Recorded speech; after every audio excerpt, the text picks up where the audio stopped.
जय गोपी जन वल्लभ गिरिवर धारी जय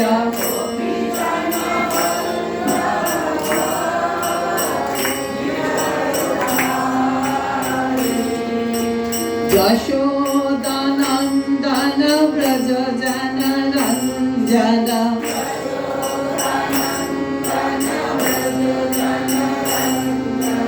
যমুনা তীরা বনচারী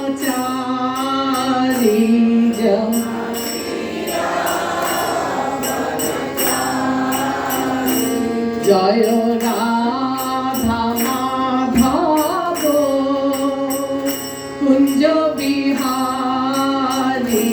জয়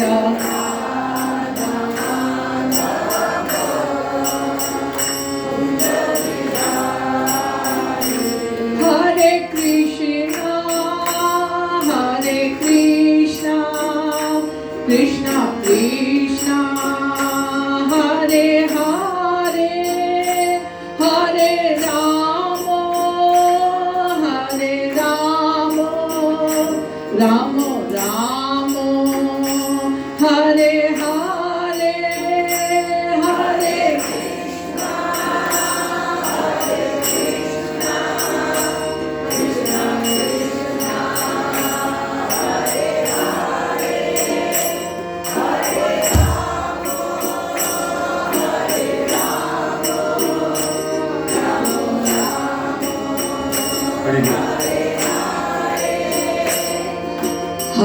Krishna Hare Krishna Krishna Krishna Hare Hare Hare Krishna Krishna Krishna Hare Hare Hare Ram Ram Ram Hare Hare Hare Krishna Hare Krishna Krishna Hare Hare Hare Ram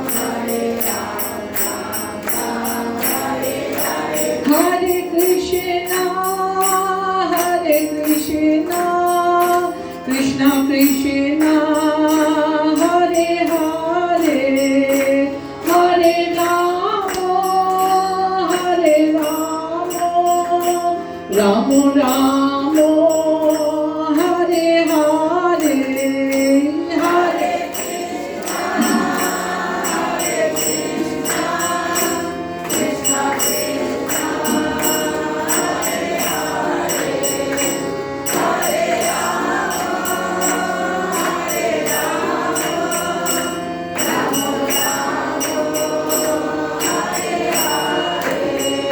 Hare Krishna Hare Krishna Krishna Krishna Hare Hare Hare Rama Hare Rama Rama Rama Hare Hare Hare Krishna Krishna Krishna Hare Hare Hare Ram Ram Hare Hare Hare Krishna Krishna Krishna Hare Hare Hare Ram Ram Hare Hare Hare Krishna Krishna Krishna Hare Hare Hare Ram Ram Hare Hare Hare Krishna Krishna Krishna Hare Hare Hare Ram Ram Hare Hare Hare Krishna Krishna Krishna Hare Hare Hare Rama Rama Rama Hare Hare Hare Krishna Krishna Krishna Hare Hare Hare Rama Hare Rama Rama Rama Hare Hare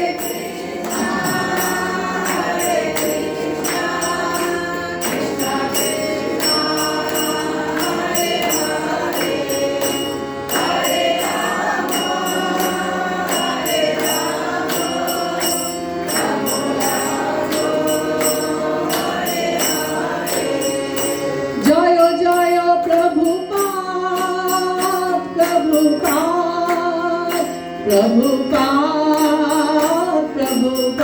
Jaya Jaya Prabhupada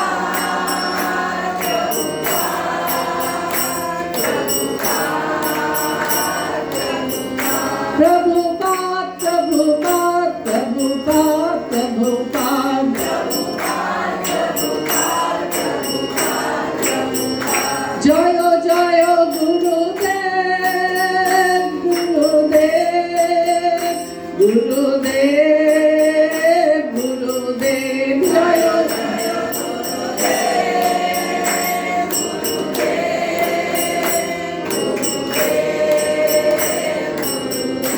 Nitai गौर हरि बोल, हरि बोल, हरि बोल, निताय गौर हरि बोल, निताय गौर हरि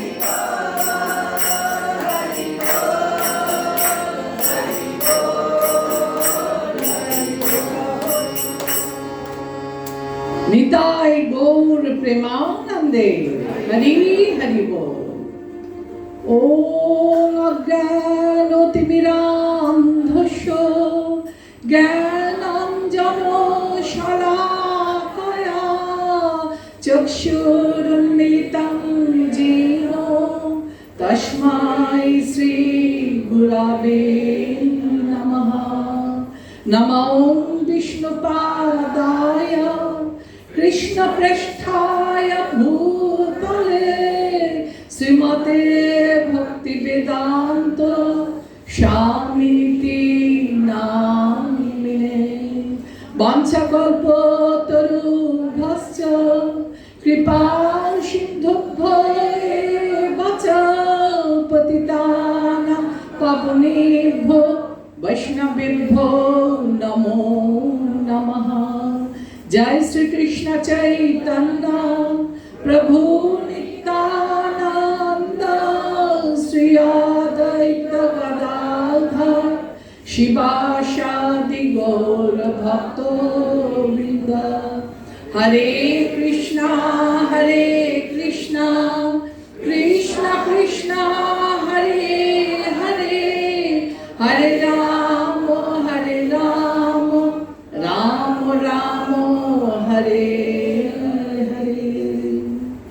ओम नमो भगवते वासुदेवाय, ओम नमो भगवते वासुदेवाय, ओम नमो भगवते वासुदेवाय।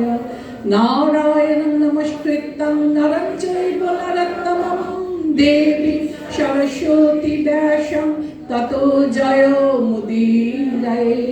नष्टप्रायेषु अभद्रेषु नित्यं भगवते सेवया भगवते उत्तमश्लोके भक्तिर्भवति नैष्ठकी। कृष्णाय वासुदेवाय देवकी नंदनाय च नंदगोप कुमाराय गोविंदाय नमो नमः। हरे कृष्णा। সকলকে আরেকবার ভক্তি শাস্ত্রী ক্লাস, যেটা কলকাতা ইসকন দ্বারা আয়োজিত, সেই ক্লাসে আপনাদের সবাইকে সুস্বাগতম।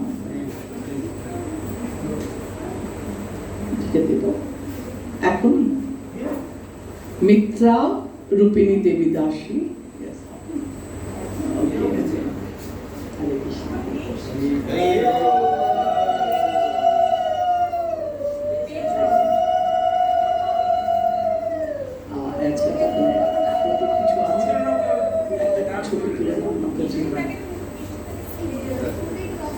মাতাজি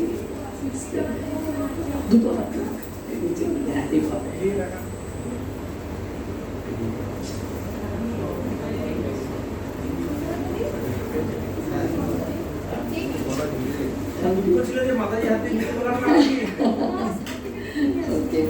তো প্রভুজিরা মাতাজিরা যারা আজকে ক্লাস করতে এসেছেন, আমরা তৃতীয় অধ্যায় দেখলাম। তৃতীয় অধ্যায় নাম হচ্ছে কর্মযোগ। মাতাজি তৃতীয় অধ্যায়ের নাম কি? কর্মযোগ। এই কর্মযোগে আমরা কি দেখলাম?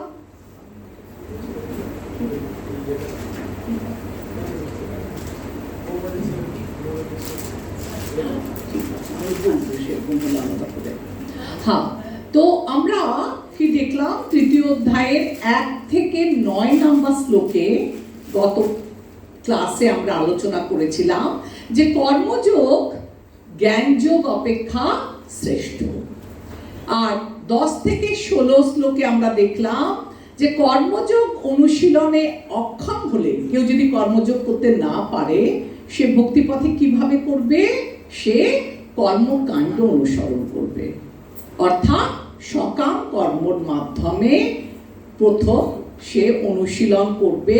অনুশীলন করতে করতে যখন সে পরিপক্ক হবে, নিজের থেকে সে কি করবে? ভক্তিপথে নিষ্কাম কর্ম অবলম্বন করবে। আর আজকে আমরা পড়ব শ্লোক 17 থেকে 24।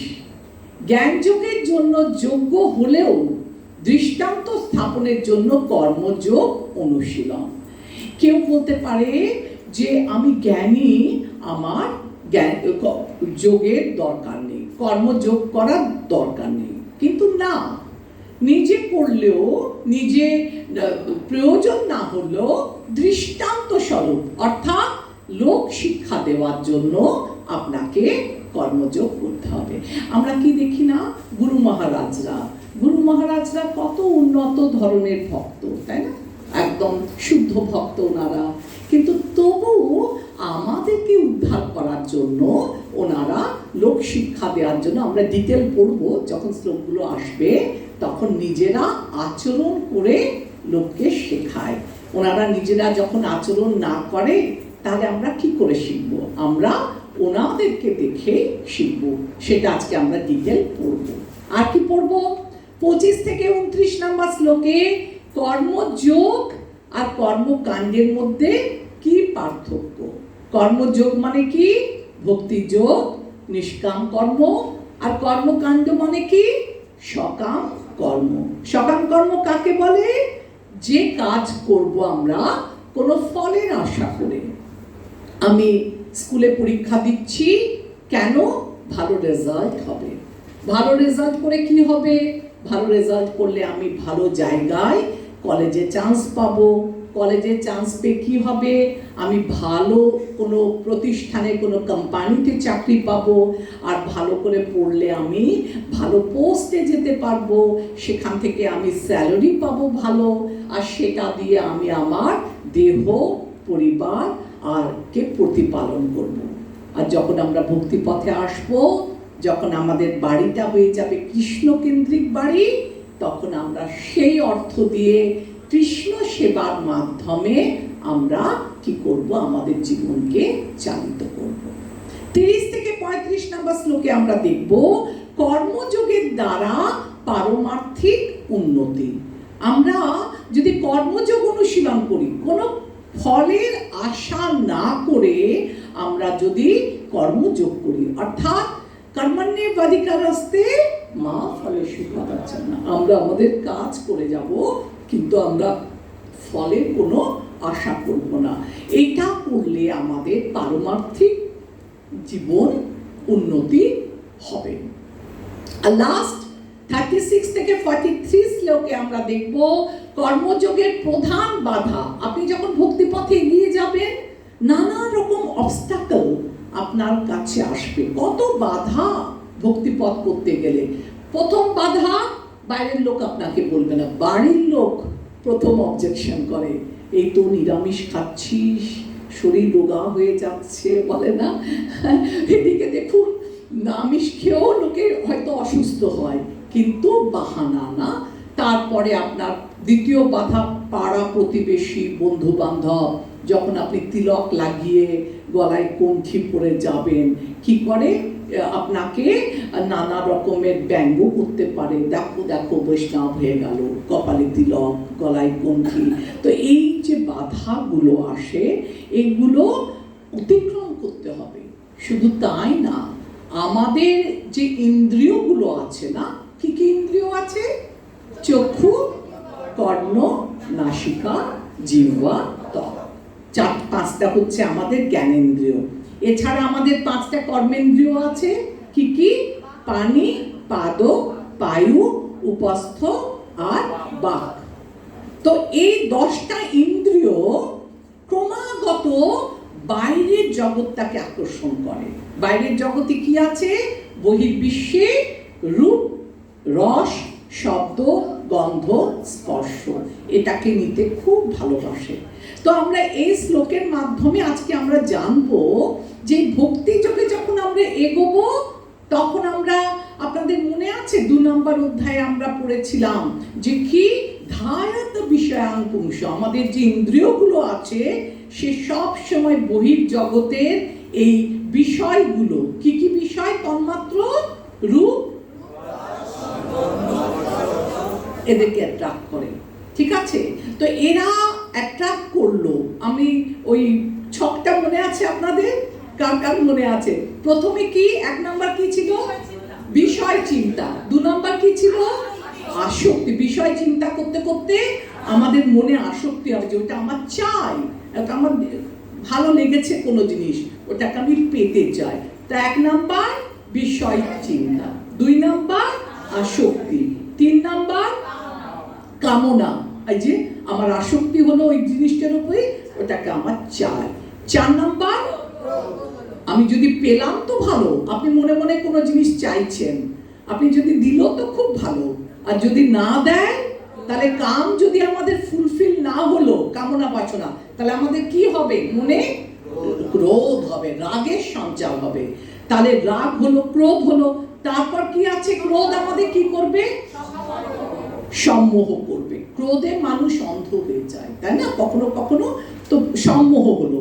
এবার যখন আমি ক্রোধে অন্ধ হয়ে গেলাম, আমি সম্মোহ হয়ে গেলাম, তখন আমার স্মৃতি নষ্ট হয়ে যাবে। ওই যে বলছিলাম ট্রাফিক লাইট, আমি ছোটবেলা থেকে পড়েছি লাল লাইট মানে কি, রেড লাইট মানে স্টপ, কিন্তু আমি এত রেগেছি যে আমি ওইগুলো আমার মাথা থেকে সব চলে গেল, আর আমি কি করতে চাইছি? রাস্তাটা ওই সময় ক্রস করতে চাইছি। তাহলে আমরা লাস্টে কোথায় গিয়ে দাঁড়ালাম? কটা? প্রথমটা কি ছিল? বিষয় চিন্তা। 2 নাম্বার আসক্তি, 3 নাম্বার কামনা, 4 নাম্বার কাম থেকে ক্রোধ, ক্রোধের পর সম্মোহ, সম্মোহর পর স্মৃতি বিভ্রম, স্মৃতি বিভ্রমের পর বুদ্ধিনাশ, আপনার বুদ্ধি সব চলে গেল, হিতাহিত জ্ঞান শূন্য, কোনটা ভালো কোনটা মন্দ বিচার করার ধারণা আপনার নেই। আর লাস্টে কি হয়ে গেল? 8 নম্বরে সর্বনাশ। তার মানে আপনি আবার এই জড় জগতের অন্ধকূপে পড়েন। এই যে 8টা কেন বারবার বলালাম জানেন? এই 8টা আপনাদের প্রশ্ন আছে, ছোট প্রশ্ন, তাহলে আপনারা যতবার বললে আপনাদের এটা মুখস্থ হয়ে গেল। আর এটাই, এইগুলোই ছোট ছোট প্রশ্নগুলো আসবে। আপনারা প্রত্যেক দিন ছোট বইয়ের প্রশ্নগুলো লিখবেন, আর এইভাবে আমরা আলোচনা করব। তো আমাদের কর্মযোগের প্রধান বাধা হচ্ছে কাম, আর এই কামটাকে আমরা কি করে জয়লাভ করব? কামকে আমরা কি করে আমাদের ভক্তি পথে অগ্রসর হতে প্রধান অবস্ট্যাকল হচ্ছে বলছে কাম। এই কামটাকে আমাদের জয় করতে হবে। তো আমরা কিভাবে কামটাকে জয় করব? 36 থেকে 43 নম্বর শ্লোকে আজকে আমরা পড়ব। তাহলে শ্লোক 17 থেকে 35, নিষ্কাম কর্মের মাধ্যমে দৃষ্টান্ত স্থাপন। তো আমাদের এখন নিষ্কাম, আমরা এতক্ষণ অবধি কি পড়লাম? সকাম কর্ম দিয়ে কিভাবে আমরা করব। অর্জুনের কি প্রশ্ন ছিল? 3য় অধ্যায়ের প্রথমে অর্জুন কি জানতে চেয়েছে? 3য় অধ্যায়ের প্রথমে অর্জুন কি বলেছে? যে আমরা কর্ম করব না কর্ম ত্যাগ করব, দুটোর মধ্যে কোনটা শ্রেয় আমাকে বলো। তো সেটা বলতে গিয়ে সুন্দরভাবে জানাচ্ছে পরপর স্টেপগুলো, যে আমরা প্রথমে আমরা কি করব। আর লোকে কি করে? এটা ভুল ভেবে যায়। লোকে ভাবে কর্মযোগ মানে হচ্ছে কর্মকে ত্যাগ করা, বুদ্ধির যোগ হচ্ছে কর্ম ত্যাগ করা। অর্জুনও আমাদের রিপ্রেজেন্ট করছে। অর্জুনের এই প্রশ্নগুলো করার প্রয়োজন ছিল না। কেন করছে? কারণ আমাদেরকে অর্জুন সঠিক পথে এগোবার জন্য, সাহায্য করার জন্য আমাদের হয়ে অর্জুন এইসব প্রশ্নগুলো করছে। তাহলে অশুদ্ধ হৃদয় ব্যক্তির জন্য কর্মকাণ্ডের প্রয়োজনীয়তা আমরা পড়ে এলাম এতক্ষণ ধরে, যে যাদের চিত্ত এখনো অবধি ঠিক হয়নি তারা কি করবে? তারা সকাম কর্ম করুক। কিন্তু যাদের চিত্ত সংযত হয়েছে, এইবার ভগবান ধীরে ধীরে কি করলেন? যে জ্ঞানী ব্যক্তির জন্য কর্ম করার প্রয়োজনীয়তা নেই। তা এখন আমরা জানবো যে কেন, কি জন্য যারা জ্ঞানী ব্যক্তি তাদের কর্ম করতে হবে। তো শ্লোক নাম্বার 17 সবাই খুলবেন। যৎমাত্মরতিবেরে বসাৎ আত্মতৃপ্তশ্চ মানব, ভেঙে ভেঙে বলছি, যস্তাত্মরতিরে বসাৎ আত্মতৃপ্তশ্চ মানব আত্মন্যেব চ সন্তুষ্ট তর্ষ কার্যং ন বিদ্যতে। অনুবাদ: কিন্তু যে ব্যক্তি আত্মাতে প্রীত, আত্মাতে তৃপ্ত এবং আত্মাতে সন্তুষ্ট, তার কোনো কর্তব্য কর্ম নেই। এরা কারা, কেন নেই? আপনাদের মধ্যে কেউ একজন অনুবাদটা পড়ুন আপনাদের বই থেকে, মাইকটা নিয়ে নেবেন, তাহলে সকলে শুনতে পারবে। হ্যাঁ। যিনি সম্পূর্ণভাবে কৃষ্ণ ভাবনাময় এবং কৃষ্ণ সেবায় যিনি সম্পূর্ণভাবে মগ্ন, তার অন্য কোনো কর্তব্য নেই। কৃষ্ণ ভক্তি লাভ করার ফলে তার অন্তর সম্পূর্ণভাবে কলুষমুক্ত হয়ে পবিত্র হয়েছে। হাজার হাজার যোগ্য অনুষ্ঠানেও যে ফল লাভ করা যায় না, কৃষ্ণ ভক্তির প্রভাবে তার মুহূর্তের মধ্যেই বাস দাঁড়ান। তাহলে আমরা কি দেখছি?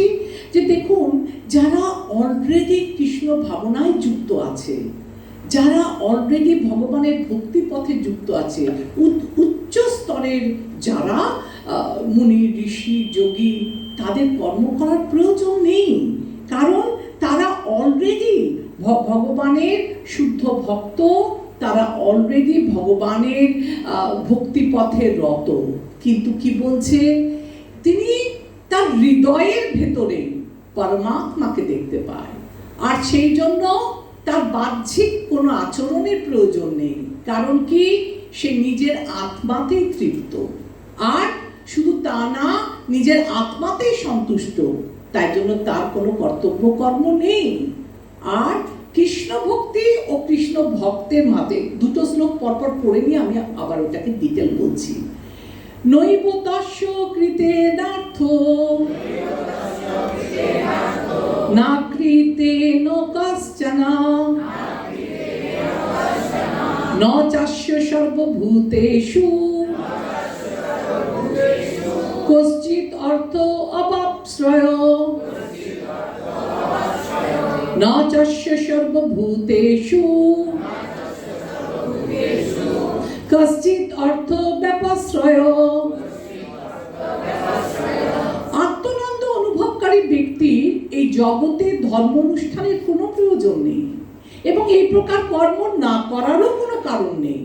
তাকে অন্য কোনো প্রাণীর ওপর নির্ভর করতেও হয় না, কারণ সে অলরেডি যোগের উচ্চ স্তরে পৌঁছে গেছে। সে আত্মাতেই প্রীত।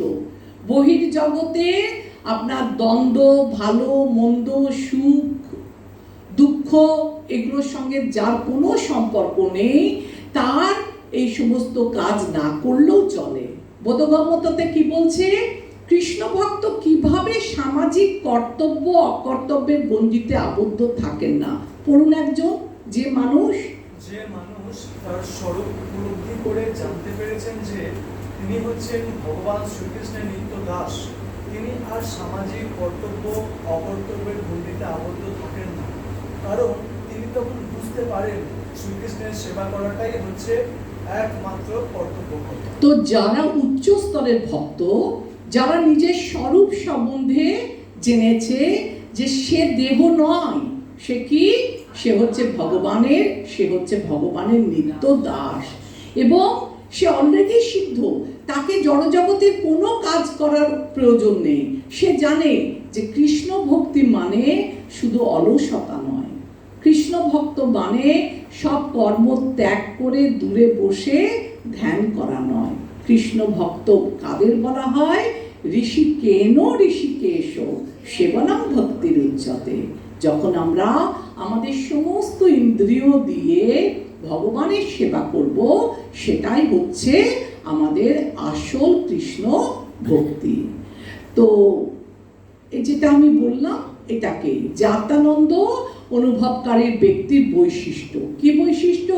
তার কোনো জাগতিক কর্তব্য থাকে না, তিনি কৃষ্ণ ব্যতীত আর কোনো কাজ করেন। আপনাদের মনে আছে 2 নম্বর শ্লোকে আমি একবার অধ্যায়ে আলোচনা করেছিলাম, উদাহরণস্বরূপ কার নাম? অম্বরীশ মহারাজ। Very good. অম্বরীশ মহারাজ তিনি কি করলেন? তার সমস্ত ইন্দ্রিয় দিয়ে, হ্যাঁ, হাত দিয়ে ভগবানের কি করতেন? মন্দির মার্জনা করতেন, চোখ দিয়ে ভগবানের অপূর্ব রূপ দেখতেন, সে ভগবানের মধ্যেই সব কিছু ইন্দ্রিয় ভগবানের সমর্পণ করেছিলেন, তার আর অন্য কোনো কাজ করার প্রয়োজন হতো না। আমরা যারা কনিষ্ঠ ভক্ত, আমাদের গুরুদেব কিছু বিধি নিয়ম দেয়, সেই বিধি নিয়মগুলো আমাদের পালন করতে হয়। কেন? কারণ কি, আমরা সেই স্তরে এখনো আসতে পারিনি, কিন্তু সেই স্তরে যারা চলে এসেছে তাদের বাহ্যিক কোনো কাজ করার, 4:30 সময় উঠে মঙ্গলারতি করা, 16 মালা জপ করা, কারণ তারা অলরেডি সিদ্ধ, তাদের আর এই কাজ করার প্রয়োজন হয় না। যদিও এই ব্যক্তি কোনো কর্তব্য কর্ম থাকে না, তবু কৃষ্ণ সেবা ছাড়া এক মুহূর্ত তারা সময় নষ্ট করে না। তারা সদা সর্বদা কি করে? কৃষ্ণের কথা চিন্তা করে, কৃষ্ণের সম্বন্ধে কথা বলে, আর বাহ্যিক কোনো জ্ঞান থাকে না। 19 নম্বর শ্লোক দেখুন কি বলছে, তস্মাৎ অসক্ত সততং কার্যং কর্ম সমাচারা। এটা আমি ভেঙে ভেঙে বলি। তস্মাৎ অসক্ত সততং কার্যং কর্ম সমাচারা আসক্ত হি চরং কর্ম পরমাপ্নোতি পুরুষা। অতএব কর্মফলের প্রতি আসক্তি রহিত হয়ে কর্তব্য কর্ম সম্পাদন করা, অনাসক্ত হয়ে কর্ম করার ফলে মানুষ পরম তত্ত্বকে লাভ করতে পারে, যতক্ষণ পর্যন্ত না আমাদের আসক্তি আমরা ত্যাগ করতে না পারি। কিসের আসক্তি? এখনো আমরা পুণ্যকর্ম করতে চাই। কেমন পুণ্যকর্ম? যে আমি একটা হসপিটাল স্থাপন করলাম, আমি আজকে জীবকে মানে জীবের সেবা দিলাম, অনেক দান ধ্যান করলাম, একটা হসপিটাল করলাম, এগুলো কি? এগুলো হচ্ছে কাজ। কেমন কাজ এগুলো? পুণ্য কাজ। এই পুণ্য কাজ যারা সিদ্ধ ব্যক্তি, তারা পুণ্য কাজ এর প্রতি আসক্ত নয়। কেন? এই পুণ্য কাজ করলে কি হবে? মৃত্যুর পর আমরা স্বর্গলোকে যাব, আর স্বর্গলোকে গেলে সেখানে কি হবে? যতক্ষণ আমাদের পুণ্য কর্ম আছে ততক্ষণ আমরা স্বর্গলোকে গিয়ে সুখ ভোগ করব। যেই আমাদের পুণ্যের থলিটা কমে যাবে, আবার আমাদের এই পৃথিবীতে নেমে আসতে হবে, আবার আমাদের পুনরূপী জানানাম পুনরূপী মারানাম পুনরূপী জানানি জাঠারে শায়ন, বারবার জন্ম মৃত্যু জরা ব্যাধির চক্রে আবর্তিত হলো। তাই জন্য যারা শুদ্ধ ভক্ত, তারা কোনো পুণ্য চায় না, তারা কোনো পাপও করতে চায় না। তারা কি করে? সৎ কর্ম করে, অহিংসা ব্রত পালন করে ভালো মানুষ হওয়াটাই স্বার্থপর কর্ম। আপনি ভালো মানুষ হলে কি হবে? আপনি কোথায় যাবেন? স্বর্গে যাবেন। কিন্তু যখন সৎ অসৎ, ভালো মন্দ, ইচ্ছা অনিচ্ছা বিচার না করে ভগবানের ইচ্ছা অনুসারে কর্ম করাটাই হচ্ছে বৈরাগ্য।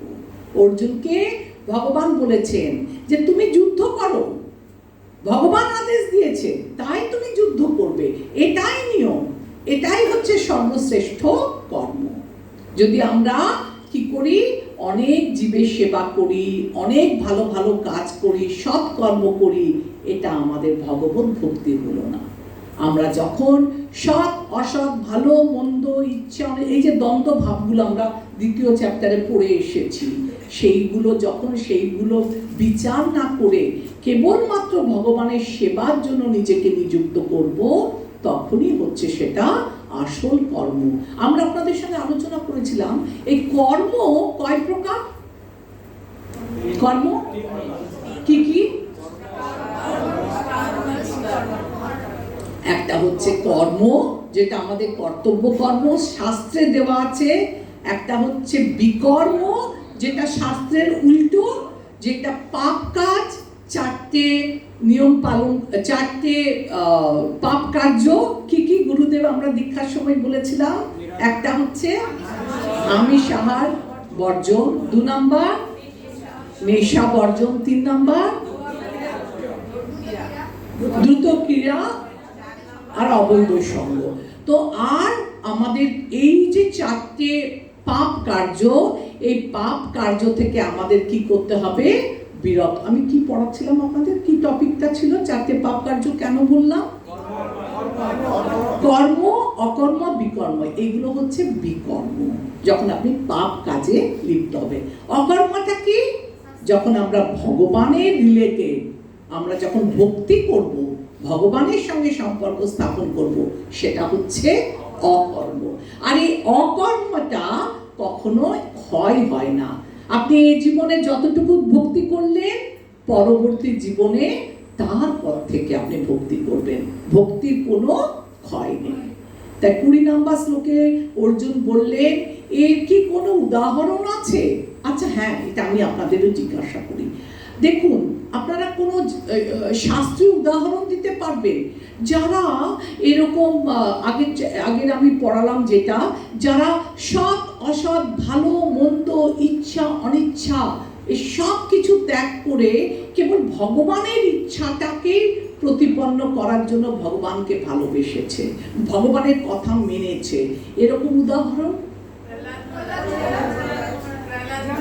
আচ্ছা, প্রহ্লাদ মহারাজ, ভেরি গুড এক্সাম্পল। আর জড় ভরত, জড় ভরতেরটা কিরকম? বাহ্যিক কোনো সম্পর্ক রাখেনি, শুধু মনে মনে ভগবান, আর সব কিছুকে উপেক্ষা করে ভগবানকে মেনেছে। আর উদাহরণ শাস্ত্র থেকে এই অর্জুনই একটা উদাহরণ না?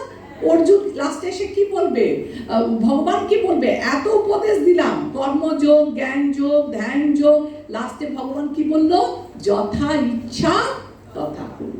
তখন কি বলল? করিষ্যে বচনং তব। সব কিছু শুনে নিজের সুখ দুঃখ, অসৎ সৎ, ভালো মন্দ সব কিছু জলাঞ্জলি দিয়ে ভগবানের ইচ্ছাটাকে প্রতিষ্ঠা করলো। আর কিছু? হ্যাঁ বলুন, বলি মহারাজ কি করেছিল বলুন? তার গুরুদেব শুক্রাচার্য মানা করছে যে তুমি দিও না, এ ছদ্মবেশে ভগবান তোমার সব হরণ করে নিয়ে যাবে। কিন্তু বলি মহারাজ বললেন, যা, ব্রাহ্মণের বেশে এসে যখন আমার কাছে ভূমি চেয়েছে, আমি আর দ্বিধা করব না। আর কে? ধ্রুব মহারাজ। ধ্রুব মহারাজ কি করেছিল? যখন দর্শন দিল, বলেছিল যে তোমাকে একটা অনেক বড় রাজ্য দিয়ে, বাবার থেকেও বড়, তখন সেটা চাইনি। আর আরেকটু চিন্তা করুন, আপনারা সবাই জানেন যে কিনা সৎ অসৎ, ভালো মন্দ, ইচ্ছা অনিচ্ছা, লোক লজ্জা সব ত্যাগ করে কৃষ্ণের চরণে গিয়েছিল। কারা এরা? বৃন্দাবনে। বাড়িতে স্বামী আছে, বাড়িতে শ্বশুর শাশুড়ি আছে, আর সব কিছুকে উপেক্ষা করে যাচ্ছে কোথায়? যাচ্ছে কৃষ্ণের সাথে দেখা করতে। আর একটা আছে যাজ্ঞিক ব্রাহ্মণ পত্নীদের কথা আপনারা জানেন। হ্যাঁ, তো কৃষ্ণ বলরাম একবার ক্ষুধার্ত ছিল, এসেছে, খিদে পেয়েছে, আর তাদের পতিদেবরা কি করেছে? ফিরিয়ে দিয়েছে। আর ওই ব্রাহ্মণ পত্নীরা ভগবানকে দেখে, কৃষ্ণকে দেখে, বলরামকে দেখে, পতি কি বলবে ওগুলো পরের গল্প, আগে আমরা ভালো করে কৃষ্ণ বলরামকে ভোজন করাই, সব কিছু ত্যাগ করে এদের দুজনকে খাইয়েছিল। তাহলে কি হলো? এই যে সৎ অসৎ, ভালো মন্দ, ইচ্ছা অনিচ্ছা, এই সব কিছু বিচার না করে ভগবানের চরণের দিকে ধেয়ে চলে যাওয়া, এটাই হচ্ছে কি শুদ্ধ ভক্তের লক্ষণ। এটাই হচ্ছে ভগবানের সঙ্গে ভক্তের রিলেশনশিপ, সম্বন্ধ। 20 নম্বর শ্লোক দেখুন, এই উদাহরণ তো বললো, এবার আরো উদাহরণ চাইছে। কি বলছে দেখুন, কর্মণৈব হি সংসিদ্ধিম আস্থিতা জনকাদয় লোক সংগ্রহম বাপি সংপশ্যং কর্তুম অর্হসি। দৃষ্টান্ত স্থাপন দেখুন, জনক রাজা, এখানে জনককে, জনক রাজাকে সীতা দেবীর পিতা। আদি রাজারাও এরা কর্ম দ্বারাই সংসিদ্ধি প্রাপ্ত হয়েছিলেন। অতএব জনসাধারণকে শিক্ষা দেওয়ার জন্য তোমার কর্ম করা উচিত। আমরা দ্বিতীয় স্তরে আর এই তৃতীয় অধ্যায় প্রথমে কি পড়লাম, অনেকে বলে দেখবেন ভণ্ড সাধু আছে যারা ভগবানের ভক্তির নামে সমস্ত কাজ ত্যাগ করে তারা কি করছে, তারা নির্জন জায়গায় অরণ্যে বা সেখানে ভগবানের নাম গান করছে। কিন্তু ভগবান বলছেন যে নির্জনে একাকিত্বে অলস্যতা অর্জন করে, হরে কৃষ্ণা। প্রভুজি মাতাজিরা নতুন না আজকে, আপনারা আসুন, বসুন।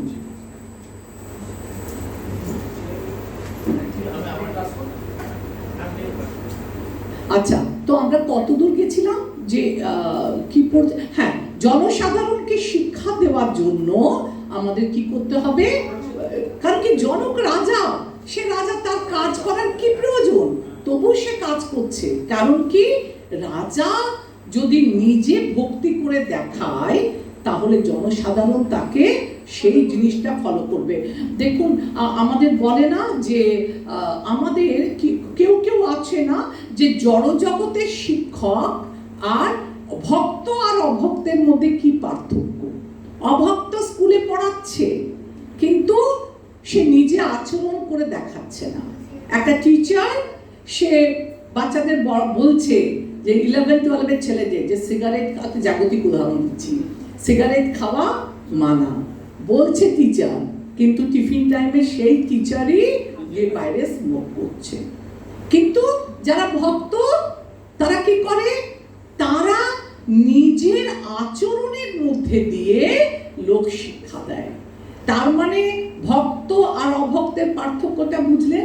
আর আপনাদের খুব সুন্দর দৃষ্টান্ত দিয়েছিলাম না যে পুজোর ছুটিতে কেউ যাচ্ছে বৃন্দাবন আর কেউ যাচ্ছে, দুটোই কাজ। একটা কাজ হচ্ছে, একটা কাজ একজন দার্জিলিং বেড়াতে গেল আর একজন গেল বৃন্দাবন, দুটোই কিন্তু সমান, একই কাজ। দুজনেই অফিস থেকে অ্যাডভান্স নিল, দুজনেই টিকিট কাটলো, দুজনেই বেড়াতে যাচ্ছে। একটা কর্ম হয়ে গেল জাগতিক কর্ম, যাকে আমরা কি বলি, আমরা ট্যুর করছি বা ট্রাভেলস ট্যুর এগুলো। আর আরেকজন যারা বৃন্দাবনে যাচ্ছে সেই ভ্রমণটা কি হয়ে গেল, তীর্থ হয়ে গেল। তো কাজ একই, একজন নিজের ইন্দ্র তৃপ্তি করতে যাচ্ছে আর আরেকজন যাচ্ছে ভগবান কি সে খুশি হবে, ভগবানের ইন্দ্র, ভগবানকে আমরা কিভাবে খুশি করব। এটা হচ্ছে ভক্ত আর অভক্তের মধ্যে পার্থক্য। এরপরে চৈতন্য মহাপ্রভু বলেছিলেন, এটাকেই লাভ করছে যে আপনি আচরি ধর্ম অপরে শেখাও। তুমি নিজে আচরণ করে দেখাও, তুমি যেটা নিজে করতে পারবে না সেটা তুমি লোককে শেখাবে না। এই প্রসঙ্গে একটা খুব সুন্দর কথা আছে যে একবার এক মা তার শিশু সন্তান, সে খুব অসুস্থ, তাকে এক ঋষিমুনির কাছে নিয়ে গিয়ে বলেছিল যে আপনি একে, আমার বাচ্চাকে একটু বলুন যে তুমি মিষ্টি খাবে না, কারণ মিষ্টি খেলে তার শরীরের ক্ষতি। কিন্তু সেই ঋষিমুনি কি করলো, তাকে বলল আপনি 15 দিন না 1 মাস পর আবার আসুন।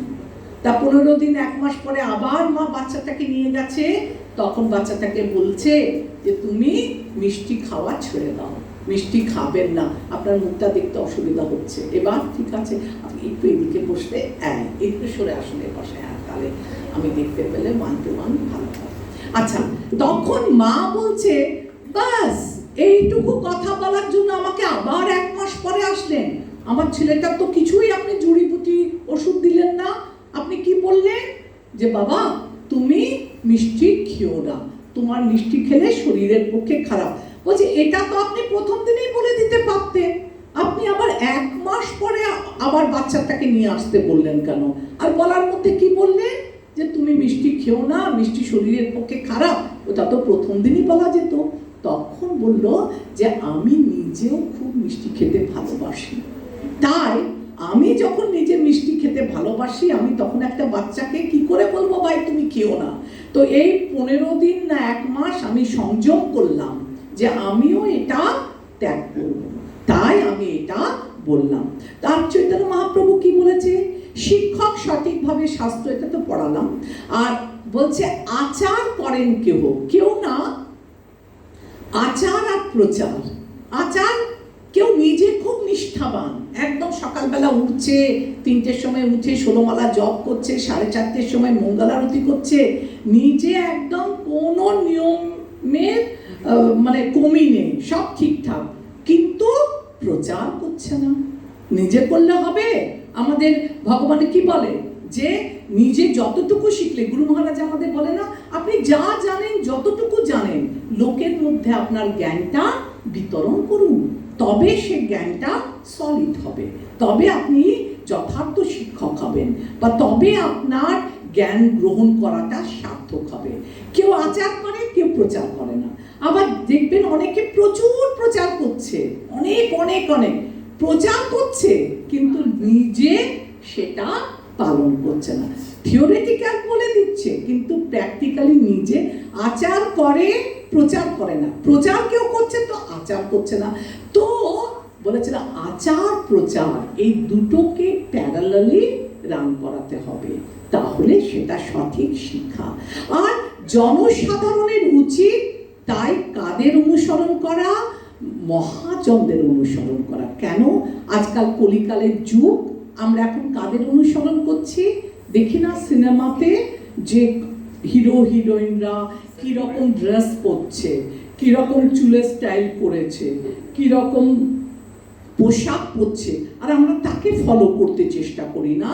তো বলছে যেহেতু আমাদের কোনো সেই রকম পথপ্রদর্শক নেই, তো এই কলিকালের মানুষেরা তাই চিত্র তারকা ও খেলোয়াড়দের, শুধু চিত্র তারকা না, খেলোয়াড়রাও খেলোয়াড়দের করে না যে এইরকম পোশাক পরেছে, এই ড্রেস পরেছে, আমরাও চলো ওদের ফলো করবি। আর এইগুলো করলে কি বলছে?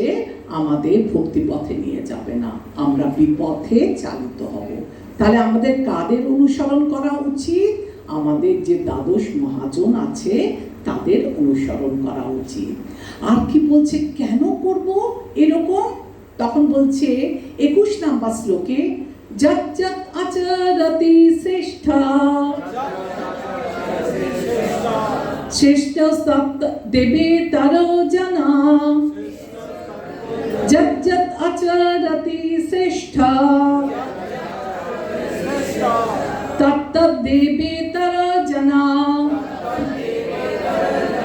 সযৎ প্রমাণং কুরুতে লোকস্তৎ অনুবর্ততে। বলছে যারা শ্রেষ্ঠ ব্যক্তি আমাদের তাদের অনুসরণ করি। শ্রেষ্ঠ ব্যক্তি যেভাবে আচরণ করে সাধারণ মানুষেরা তার অনুকরণ করে। তিনি যা প্রমাণ বলে স্বীকার করেন সমগ্র পৃথিবী তারই অনুসরণ করে। এটা কি? এটা একটা দৃষ্টান্ত। ভগবানের এই বিষয়ে আমি দৃষ্টান্ত। ভগবান বলছে এটা আর অন্য কার কথা বলবো, আমাকেই দেখো, আমি এক্সাম্পল। কেন? ভগবান কি করেছিল দেখুন 22 নম্বর শ্লোকে, ন মে পার্থাস্তি কর্তব্যং ত্রিষু লোকে কিঞ্চনা নানো ভক্তম অভক্তং বর্ত নানা ভক্তম অভক্তব্যং বর্ত এব চ কর্মণি। ভগবান বলছেন, ভগবানও কর্ম করেন। হে পার্থ, এই ত্রিজগতে আমার কিছুই কর্তব্য নেই, আমার অপ্রাপ্ত কিচ্ছু নেই এবং প্রাপ্তব্য কিছু নেই, তবুও আমি কর্মে ব্যাপৃত আছি। ভগবান কেন এই কথাটা বললো? আমার কিছু প্রাপ্তও নেই অপ্রাপ্তও নেই, কারণ ভগবান হচ্ছে কিসে পরিপূর্ণ? ষড় ঐশ্বর্যে পরিপূর্ণ। ভগবানের ষড় ঐশ্বর্যটা কি?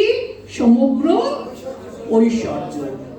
2 নাম্বার সমগ্র বীর্য, 3 নাম্বার সমগ্র যশ, 4 নাম্বার সমগ্র জ্ঞান, 5 নাম্বার সমগ্র বৈরাগ্য, আরেকটা আছে সমগ্র শ্রী। শ্রী মানে কি? ভগবানকে দেখতে খুব সুন্দর। কৃষ্ণ শব্দটার অর্থই হচ্ছে সকলকে আকর্ষণ করা। বৈরাগ্যর উদাহরণ কি বলেছিলাম?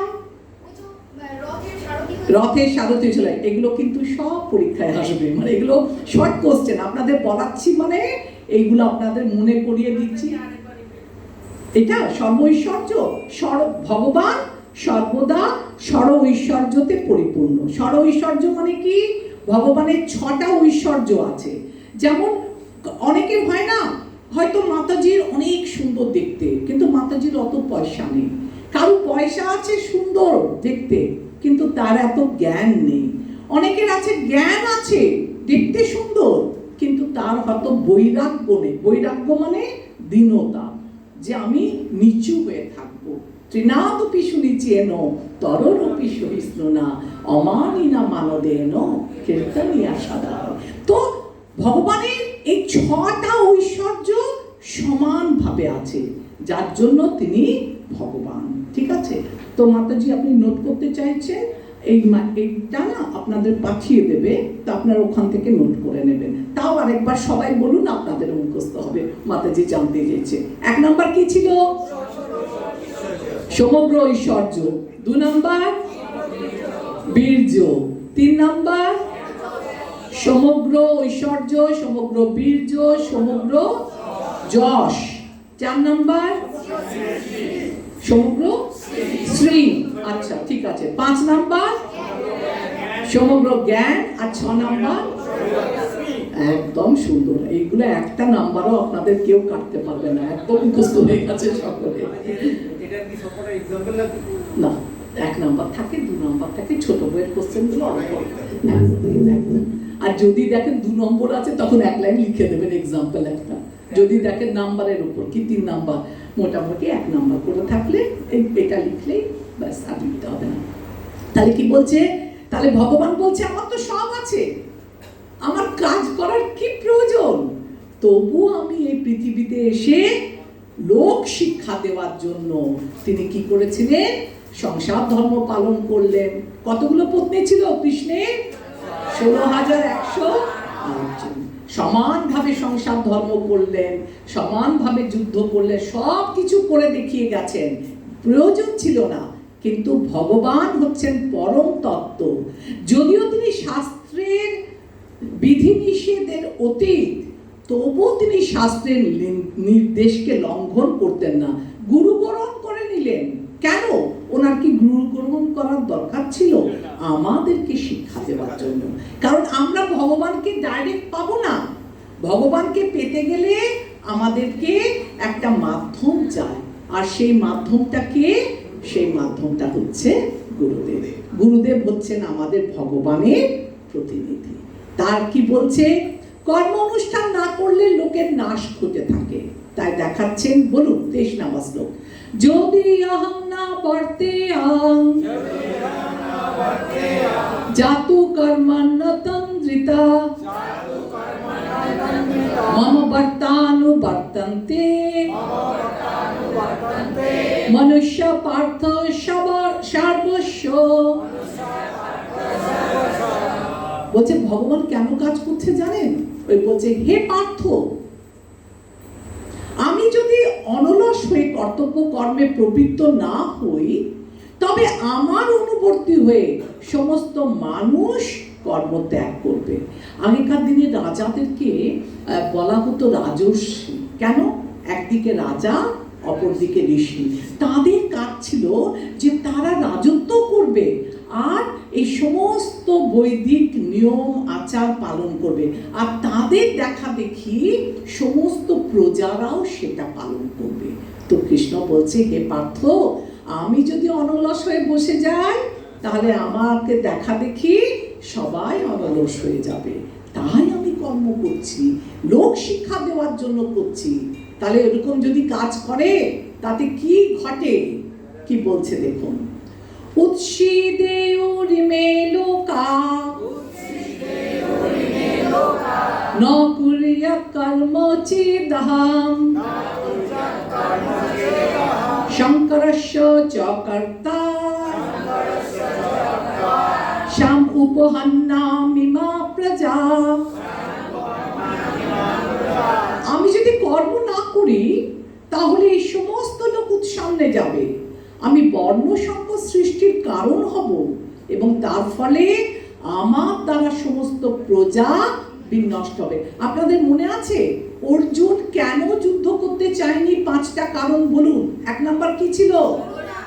1 নাম্বার ছিল করুণা, 2 নাম্বার উপভোগ, 3 নাম্বার পাপের ভয়, 4 নাম্বার কুলক্ষয়, আর 5 নাম্বার ছিল সিদ্ধান্ত। এই যে কুলক্ষয়, অর্জুন বলেছেন আমি যুদ্ধ করব না। কেন? যুদ্ধ করলে বর্ণ সংকরের সৃষ্টি হবে। আর এখানে ভগবান কি বলছে, কৃষ্ণ কি বলছে? যদি আমি কাজ না করি, অর্জুন কি বলেছিল? যদি আমি যুদ্ধ করি বর্ণ সংকর হবে। ভগবান কি বলছে? যদি আমি বসে থাকি কাজ না করে তবে বর্ণ সংকর হবে। তো কিভাবে অর্জুনের যুক্তিগুলোকে তিনি ধীরে ধীরে খণ্ডন করেছে। কারণ আমি যদি বসে থাকি সবাই অনলস হবে, কেউ কাজ করবে না। আর যদি কেউ না কাজ করে তাহলে কি হবে? সমস্ত লোক ধর্ম কর্মবিহীন হয়ে উৎসঙ্গে যাবে। এরা তখন নিজেরাই পাপাচার করে বর্ণ সংকর পুত্র সন্তানদের জন্ম দেবে। ঠিক আছে, তাহলে একটা পয়েন্ট কাটলো। প্রচার ক্ষেত্রে প্রয়োগ, হ্যাঁ এটা আপনারা বলুন। ভগবানকে অনুকরণ নয়, এখন তো আর লাস্টে আমাদের গ্রুপ ডিসকাশন সম্ভব না, তো আমরা ক্লাসের মাঝে মাঝে নিয়ে নেব। ভগবানকে অনুকরণ নয়, অনুসরণ করা উচিত। শ্রীকৃষ্ণ ভগবান, তিনি যা যা কাজ করেছে আমরা তাকে অনুকরণ করব না, ভগবানকে অনুকরণ, আমরা অনুসরণ করব। বলুন তো ভগবানের কোন কাজকে আমরা অনুকরণ করব না? গিরি গোবর্ধন তুলেছিল। আপনি কি অনুকরণ করে গিরি গোবর্ধন তুলতে পারবেন? পারবেন না। আপনারা 108, আমিও, ভগবানও 108 স্ত্রী করেছে, 16,108, আমিও চলো বিয়ে করে 16,008 করে। এইগুলো আমাদের করা উচিত না। আর কি করা উচিত না? কালিয়া দমন, আচ্ছা সেটাও আপনারা পারবেন না। রাসলীলা, একদম ঠিক। আপনারা বলবেন ভগবান রাস করলে তখন হয়ে গেল রাস, আর আমরা করলেই তখন হয়ে গেল সেটা ব্যভিচার। না, আমরা এই অনুকরণগুলো করতে যাব না। শিব, দেবাদিদেব শিব সবাইকে বাঁচানোর জন্য কণ্ঠে বীজ ধারণ করেছে। আমরা যদি তার অনুকরণ করি তাহলে আমাদের ওই কণ্ঠে কি হবে? আমাদের মৃত্যু ডেকে আনবে, সর্বনাশ হয়ে যাবে। তো এইগুলো আমরা অনুকরণ করব না। তাহলে আমরা কি কি অনুসরণ করব? ভগবানের কোন কাজ আমরা অনুসরণ করব? ভগবান যা যা বলেছে সেটা। কোথায় বলেছে? ভগবদ গীতায়, একদম রাইট। ভগবান যা যা আমাদের করতে বলেছে আমরা সেগুলো অক্ষরে অক্ষরে এইগুলো আমরা অনুকরণ করব। আমরা শাস্ত্র অধ্যয়ন করব, আমরা শাস্ত্রের নিয়ম অনুসারে নিজেদের জীবনে পালন করে ভক্তি পথে এগিয়ে যাব। তার কারণ হচ্ছে যে আমরা যদি শাস্ত্র অধ্যয়ন না করি, ভগবানের কথা না শুনি, এই গীতা হচ্ছে মানুষের জীবনের ম্যানুয়াল। আমরা বলেছিলাম আপনাদের গাড়ির হেডলাইট, গাড়িতে যদি হেডলাইট না থাকে, অন্ধকার, ড্রাইভার কি করবে? যেতে যেতে ঠক্কর খাবে, গাছে ধাক্কা মারবে, নালায় পড়বে। হেডলাইট নেই, আন্দাজে মারছে, চালাচ্ছে, পদে পদে পদম পদম যত বিপদম। আমরাও হেডলাইটের মতো, এই হচ্ছে গীতা হচ্ছে আমাদের জীবনের ম্যানুয়াল। আমরা যদি গীতার মাধ্যমে আমাদের জীবনটা চালিত করতে পারি তাহলে আমরা কি করব? খুব সুন্দরভাবে ভক্তি পথের দিকে আমাদের জীবনটা এগিয়ে নিয়ে যেতে পারবো। কারণ মনুষ্য জন্ম লইয়া রাধা কৃষ্ণ না খুঁজিয়া জানা। মানুষের জীবনের উদ্দেশ্য কি? মানুষের জীবনের 84 লক্ষ জনে ভ্রমণ করে তবে আমরা এই মনুষ্য শরীর পেয়েছি। আর মনুষ্য শরীর পেয়ে মনুষ্য শরীরের উদ্দেশ্য হচ্ছে ভগবানকে জানা, শ্রীকৃষ্ণকে জানা। আর ভগবানকে জেনে ভক্তির মাধ্যমে ভগবত ধামে ফিরে যাওয়াই হচ্ছে আমাদের আসল টার্গেট। খুব সুন্দর। আবার একটা কথা মনে পড়ে গেল, একটু শেয়ার করি আপনাদের সাথে। কালকে গুরু মহারাজ, জয় পতাকা স্বামী গুরু মহারাজ আমাকে একটা মেসেজ পাঠিয়েছে, একটা সুন্দর ফটো দিয়ে, যে মাতাজি আমাদের ভালো লেখে না, আমি চাই আপনি এই জন্মেই ভগবত ধামে চলে যান। তো ভালো লেগেছে মেসেজটা পড়ে না, আমি তো মানে আমার চোখ দিয়ে প্রায় জল বেরিয়ে আসছিল। কখনো পাইনি এরকম চিঠি, প্রথম পেলাম জীবনে ভক্তি পথে এসে, তো খুব ভালো লেগেছিল। তো আমরা কি চাইবো? মানুষের জীবনের উদ্দেশ্য হচ্ছে কৃষ্ণকে জানা, আর কৃষ্ণকে জেনে গুরু গ্রহণ করে ভক্তির মাধ্যমে আমাদের টার্গেট হবে ভগবত ধামে ফিরে যাওয়া। এই জীবনে আমরা যদি সুন্দর করে ভক্তি করতে পারি, এই জীবনেই আমাদের ভগবত ধাম হয়ে যাবে। আমাদের আর জন্ম মৃত্যু জরা ব্যাধির চক্রে আবর্তিত হতে হবে না। আচ্ছা, এরপরে তাহলে আমরা ভগবানকে অনুকরণ করব না, আমরা ভগবানকে অনুসরণ করব।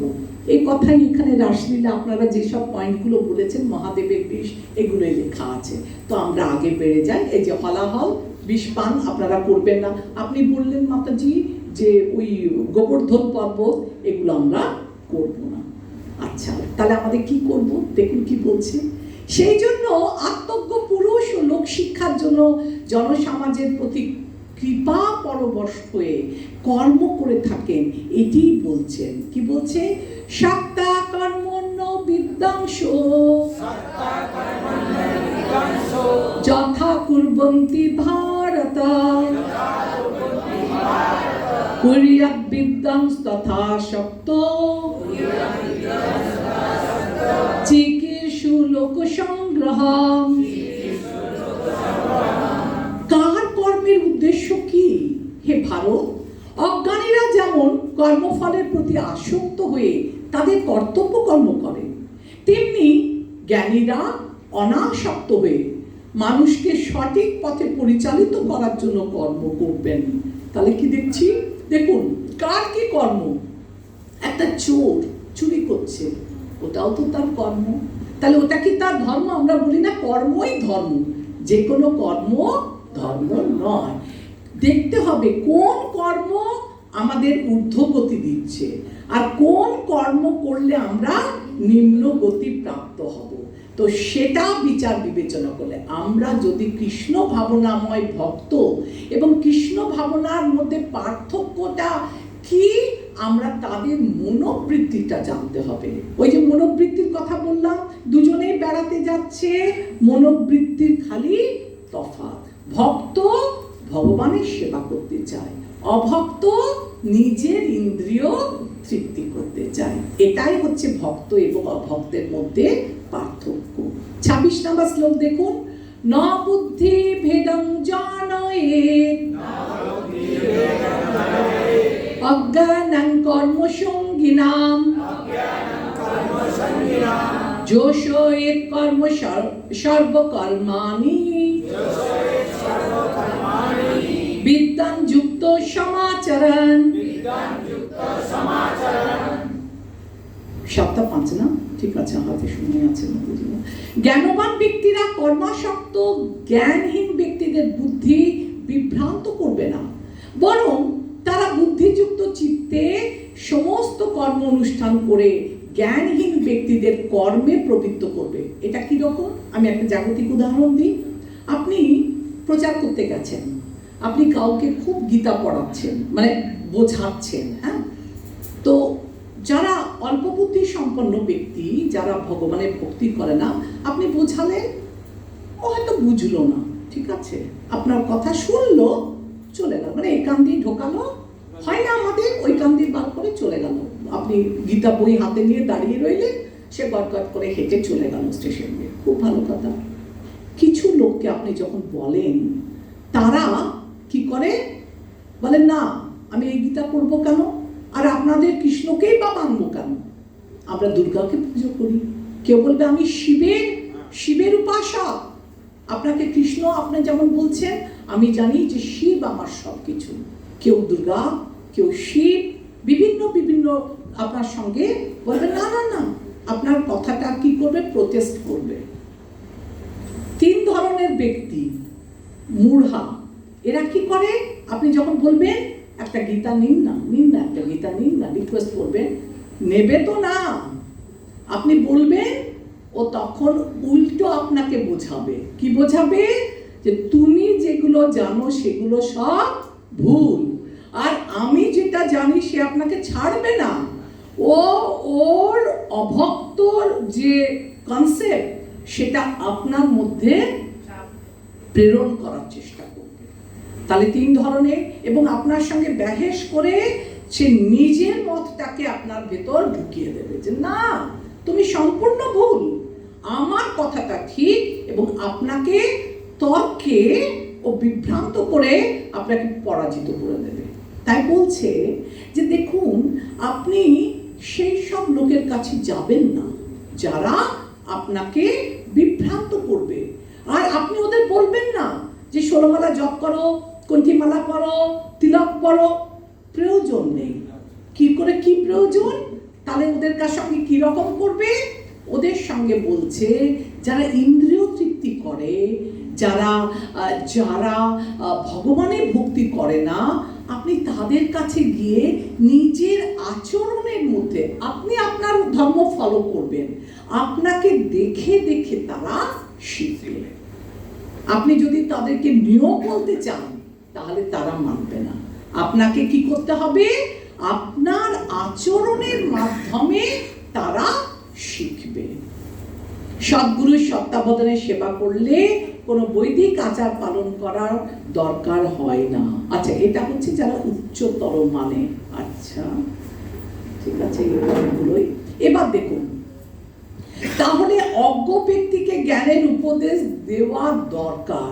তাহলে অজ্ঞ ব্যক্তিকে জ্ঞানের উপদেশ দেওয়া দরকার কি? সেই সম্বন্ধে কি বলছে দেখুন, 3:27 নম্বর শ্লোক কি বলছে?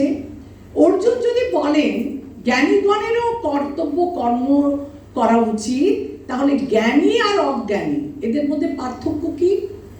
এই আশঙ্কা করে উভয়ের পার্থক্য দেখাচ্ছে 27 আর 28 শ্লোকে। 27 আর 28 শ্লোকে আপনি পাবেন জ্ঞানী কাদের বলছে আর অজ্ঞানী কাদের বলছে, অর্থাৎ ভক্ত আর অভক্তের মধ্যে কি পার্থক্য সেই দুটো এই 27 আর 28 নাম্বার শ্লোকে বলছে। কি বলছে? প্রকৃতি ক্রিয়মাণানি গুণৈ কর্মাণি সর্বশ অহংকার বিমূঢ়াত্মা কর্তাহমিতি মান্যতে। আমার মনে হয় যারা শ্লোক মুখস্থ করেছেন, এটা আপনাদের শ্লোক মুখস্থ, তাহলে আমরা 2-3 বার পড়ে নিয়ে আপনারা মুখস্থ করে ফেলুন। প্রকৃতি ক্রিয়মাণানি গুণৈ কর্মাণি সর্বশ অহংকার বিমূঢ়াত্মা কর্তাহমিতি মান্যতে। একসাথে প্রকৃতি ক্রিয়ম, একসাথে 1 2 3। প্রকৃতি ক্রিয়মাণানি গুণৈ কর্মাণি সর্বশ অহংকার বিমূঢ়াত্মা কর্তাহমিতি মান্যতে। আরেকবার, প্রকৃতি ক্রিয়মাণানি গুণৈ কর্মাণি সর্বশ অহংকার বিমূঢ়াত্মা কর্তাহমিতি মান্যতে। একদম আমার মনে হয় ঘরে 2 বার পড়লে আপনাদের মুখস্থ হয়ে যাবে। অহংকারী মোহাচ্ছন্ন জীব জড় প্রকৃতির ত্রিগুণ দ্বারা ক্রিয়মান সমস্ত কার্যকে নিজ কার্য বলে মনে করেন, আমি কর্তা এইরকম ভাবে অভিমান করেন। এই তাৎপর্যের মূল বিষয় হচ্ছে যে মায়াবদ্ধ জীবেরা যারা নিজেকে মনে করে আমি ভগবান, যা কিছু হচ্ছে আমি করছি, আমার দ্বারাই হচ্ছে। আর একটা কি বলছে? তত্ত্ববিত্ত মহাবাহ গুণ কর্ম বিভাগয় গুণাগুণেষু বর্তন্ত ইতি মত্তা ন সজ্জতে। এটা হচ্ছে প্রথমটা বললাম অজ্ঞানীদের মনোভাব। এবার যারা জ্ঞানী ব্যক্তি ভক্ত তাদের কি মনোভাব দেখুন, অর্থ মিনিংটা। হে মহাবাহু, তত্ত্বজ্ঞ ব্যক্তি ভগবত ভক্তিমুখী কর্ম ও সকাম কর্মের পার্থক্য ভালোভাবে অবগত হয়ে কখনো ইন্দ্রিয় সুখ ভোগাত্মক কার্যে নিজেকে লিপ্ত করে না। যারা জ্ঞানী ব্যক্তি, যারা জানে যে সকাম কর্ম করলে আমি ভগবত ধামে যেতে পারবো না, তারা কি করে? তারা কখনো নিজের ইন্দ্রিয় তৃপ্তি করে না। আচ্ছা, এটা তো 27 একই জিনিস। তাহলে আমাদের প্রকৃত কর্তা কে? ভগবান হচ্ছেন প্রকৃত কর্তা। কি বলে? ঈশ্বর পরম কৃষ্ণ সচ্চিদানন্দ বিগ্রহ অনাদি আদি গোবিন্দ সর্বকারণ। শুদ্ধ আত্মা স্বরূপ আমি কার্য করি না। কার কথা বলছে? আমার প্রাকৃত অহংকার ইন্দ্রিয় দ্বারা কার্য করে। সেক্ষেত্রে দেহাত্মাভিমান প্রকৃতি ও পরমাত্মা হচ্ছে কর্মের কর্তা। ভক্ত নিজের স্বরূপ সম্বন্ধে অবগত, তাই অনিত্য ইন্দ্রিয় ভোগে সে লিপ্ত হয় না। অর্থাৎ সে অনিত্য কাজ, অনিত্য কর্ম, ইন্দ্রিয় ভোগ সুখ থেকে দূরে বিরত থাকে। তিনি ভগবানের উদ্দেশ্যে কেবল কর্ম করেন। এই জড় জগতের দুঃখকে দুঃখ বলে না মনে করে আশীর্বাদ মনে করে। আমরা দুঃখ পাই, আমরা সুখ পাই। দুঃখের সময় যারা যথার্থ পণ্ডিত ব্যক্তি তারা দুঃখে ভেঙে পড়েন না, আর সুখেও উৎসাহিত হয় না। তারা সুখ দুঃখ দুটোকে সমানভাবে দেয়। আপনাদের আগের দিন দিলাম না, প্রভুপাদ কিচেনে রান্না করছিল, করতে করতে হাত কেটে রক্ত বেরোচ্ছে। তো বলছে thank you God, thank you God, তো প্রভুপাদের সেবক বলছে আরে আপনার হাত কেটে রক্ত বেরোচ্ছে আর আপনি থ্যাংক ইউ গড বলছেন প্রভুপাদ। প্রভুপাদ বলছে দেখুন এটা তো সামান্য হাত কেটে রক্ত বেরোচ্ছে, হতে পারতে আরো বড় অ্যাক্সিডেন্ট থেকে ভগবান আমায় বাঁচিয়ে দিল। তো আমরা দুঃখ পেলেও ওটাকে যেমন ভগবানের আশীর্বাদ বলবো, সুখটাকেও সেভাবে নেব। কি বলছে 3-29 নম্বর শ্লোক? প্রকৃতি গুণ সংমূঢ়া সজ্জস্তে গুণকর্মসু তাং কৃষ্ণস্য বিদে বন্দান কৃষ্ণ বিঘ্ন বিচালয়ে। বলছে মূর্খকে, যারা বোকা তাদেরকে সদুপদেশ দিতে নেই। জড় প্রকৃতির গুণের দ্বারা মোহাচ্ছন্ন হয়ে অজ্ঞান ব্যক্তিরা জাগতিক কার্যকলাপে প্রবৃত্ত হয়, কিন্তু তাদের কর্ম নিকৃষ্ট হলেও তত্ত্বজ্ঞানী পুরুষেরা সেই মন্দ বুদ্ধি আত্মজ্ঞ ব্যক্তিগণকে বিচলিত করে না। দেখছে পাশের বাড়ির লোক ডেইলি বাড়িতে মাংস রান্না করে খাচ্ছে, আপনি দেখছেন, কিন্তু তার বাড়িতে অযাচিতভাবে গিয়ে আপনি তাকে উপদেশ দেবেন না। ভগবান বলছে যারা তত্ত্বজ্ঞানী ব্যক্তি তারা কখনো এই সব উপদেশগুলো দিতে চায় না। তারা কি করে? নিজে আচরণ করে করে লোককে শিক্ষা দেয়। আর মায়াবদ্ধ জীবরা কি করে? মূর্খ লোকেরা তাদের দেহটাকে মনে করে তাদের আত্মা, আর এই দেহটাকে কেন্দ্র করে যে সমস্ত মানুষের সঙ্গে তারা সম্পর্ক গড়ে উঠেছে তাদেরকে তারা আত্মীয় বলে স্বীকার করে। যে দেশে তারা জন্ম নিয়েছে সে দেশে তারা এই জড় দেহটি প্রাপ্ত হয়েছে, সেটি তাদের দেশ, আর সে দেশকে তারা পূজা করে।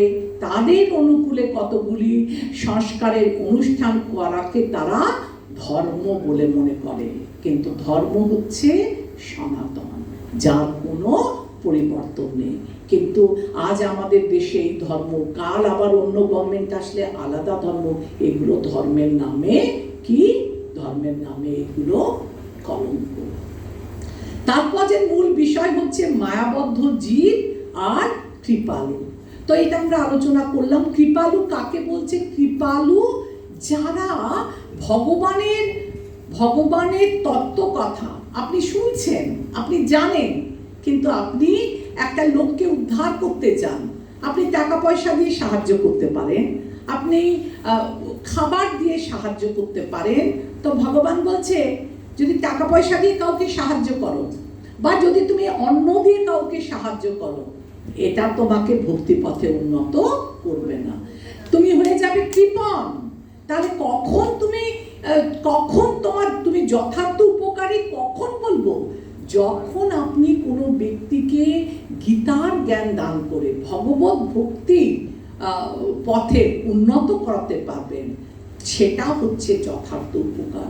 আপনি নিজে কৃষ্ণ ভক্ত হয়েছেন, আপনি অপরকে কৃষ্ণ ভক্তি করতে যদি উৎসাহিত করেন, সেটা হচ্ছে আপনার যথার্থ পরোপকার। আর আপনি কাউকে অর্থ দিলেন, অর্থ দিলে তো আরো বিড়ম্বনা। আপনি কাউকে 5টা টাকা দিলেন আর সে ভিখারি সেই টাকায় যদি নেশা করলো, তাহলে সে তো পাপ করছে, আর সেই পাপের ভাগীদার আপনি।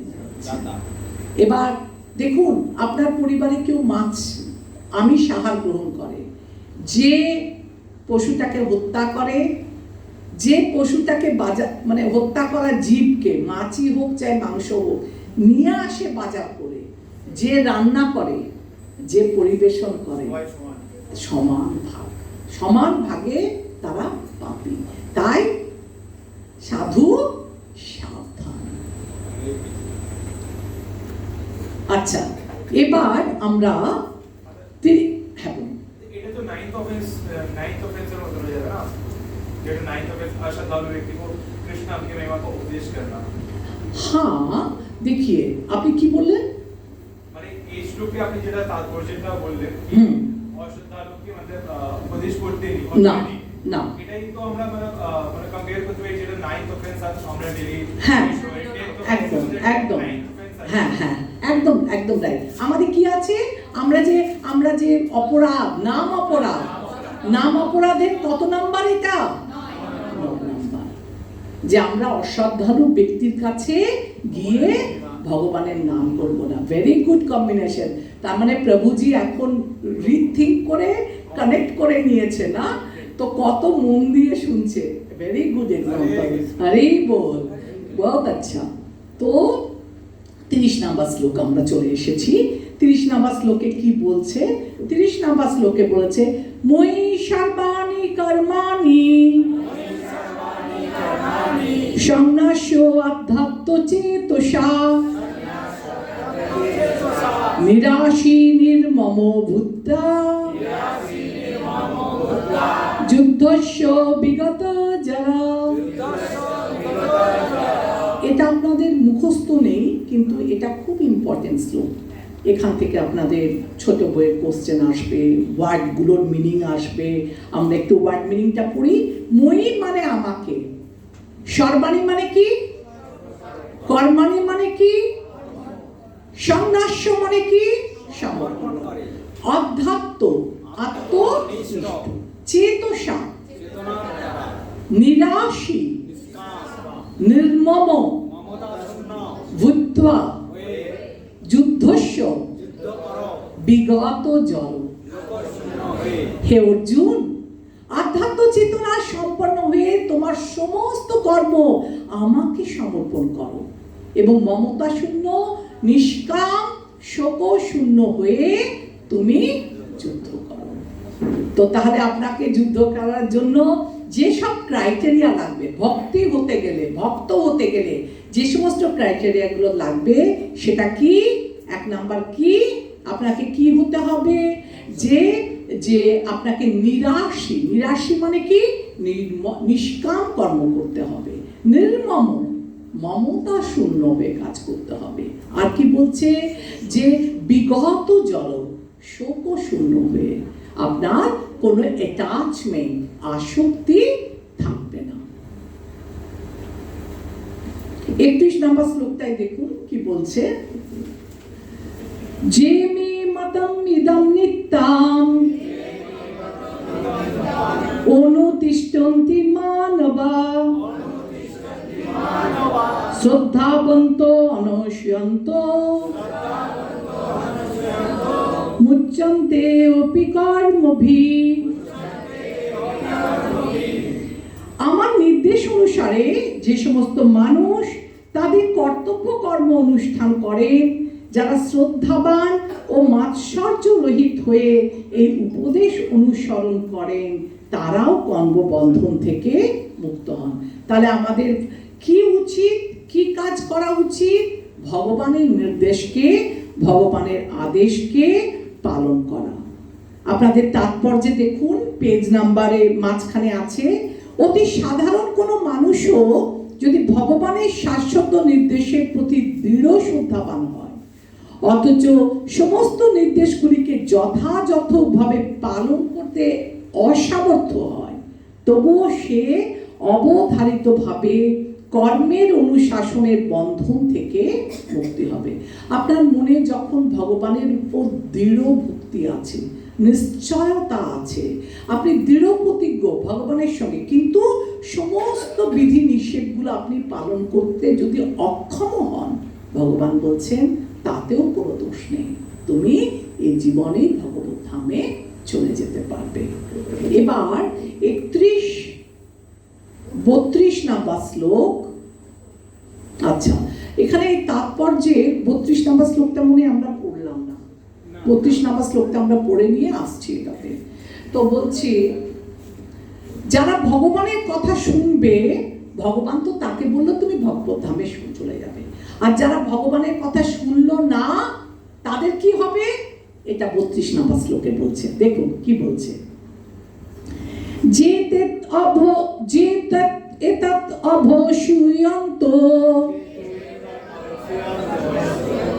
নানুতিষ্ঠন্তি মে মতম সর্বজ্ঞানম বিমূঢ়ান্তান বিদ্ধি নষ্টান অচেতসা।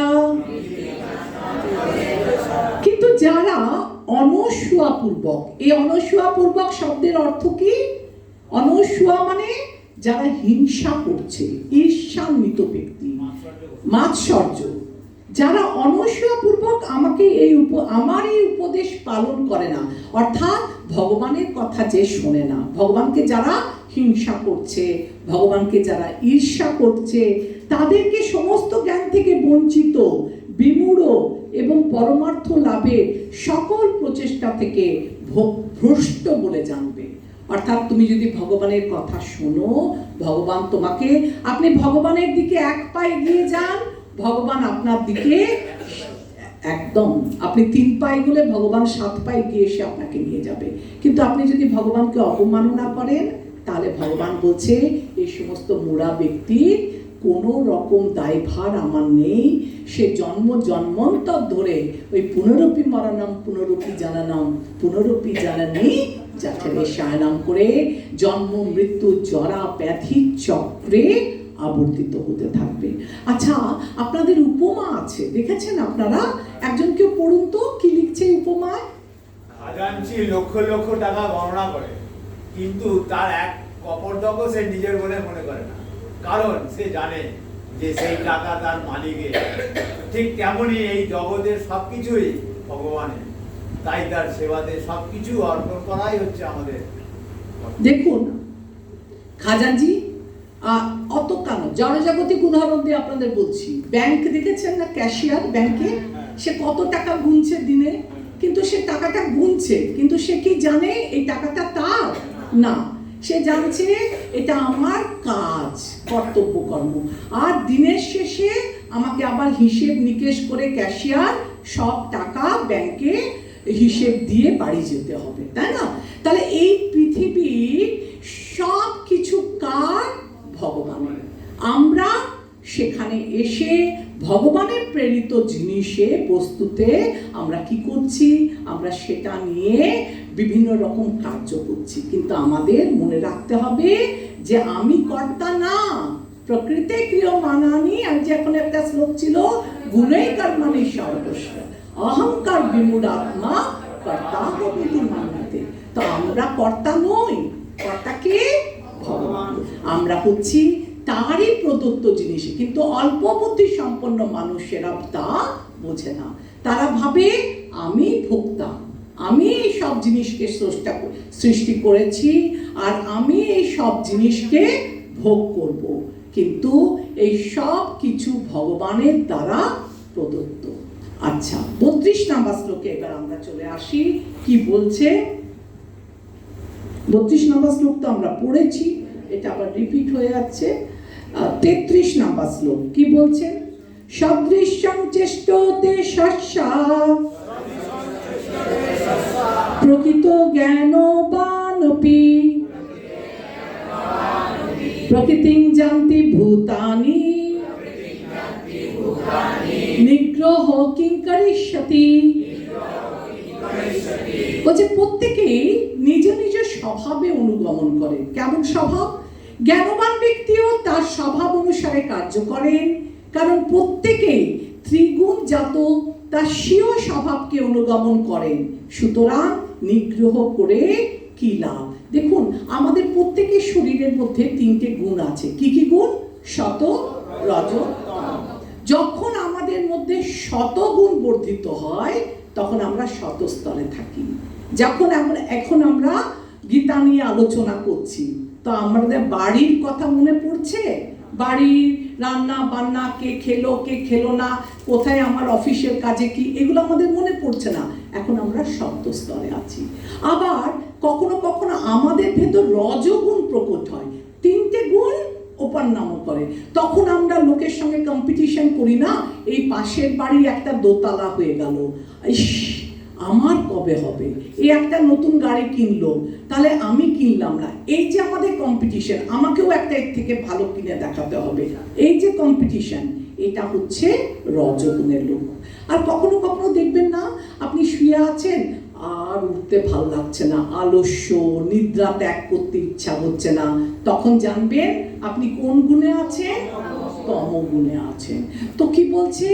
যে আমরা প্রত্যেকে নিজে নিজ গুণ অনুসারে কাজ করি, তাহলে আমরা কেন কি করব? সুতরাং নিগ্রহ করে কি লাভ? অর্থাৎ এই 33 নম্বর শ্লোকে খুব সুন্দর বোঝাচ্ছে যে দেখুন, হতে পারে আপনি অনেক বিদ্বান, অনেক পণ্ডিত, কিন্তু আপনি যতই বিদ্বান হন বা পণ্ডিত হন, এই মায়ার জগতে এসে আপনি কি হয়েছেন?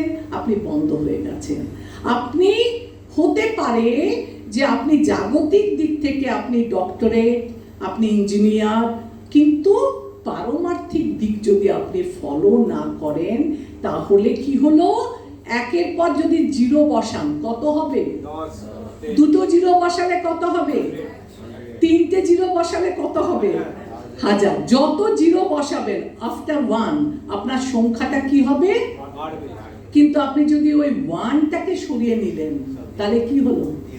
0 হয়ে গেল।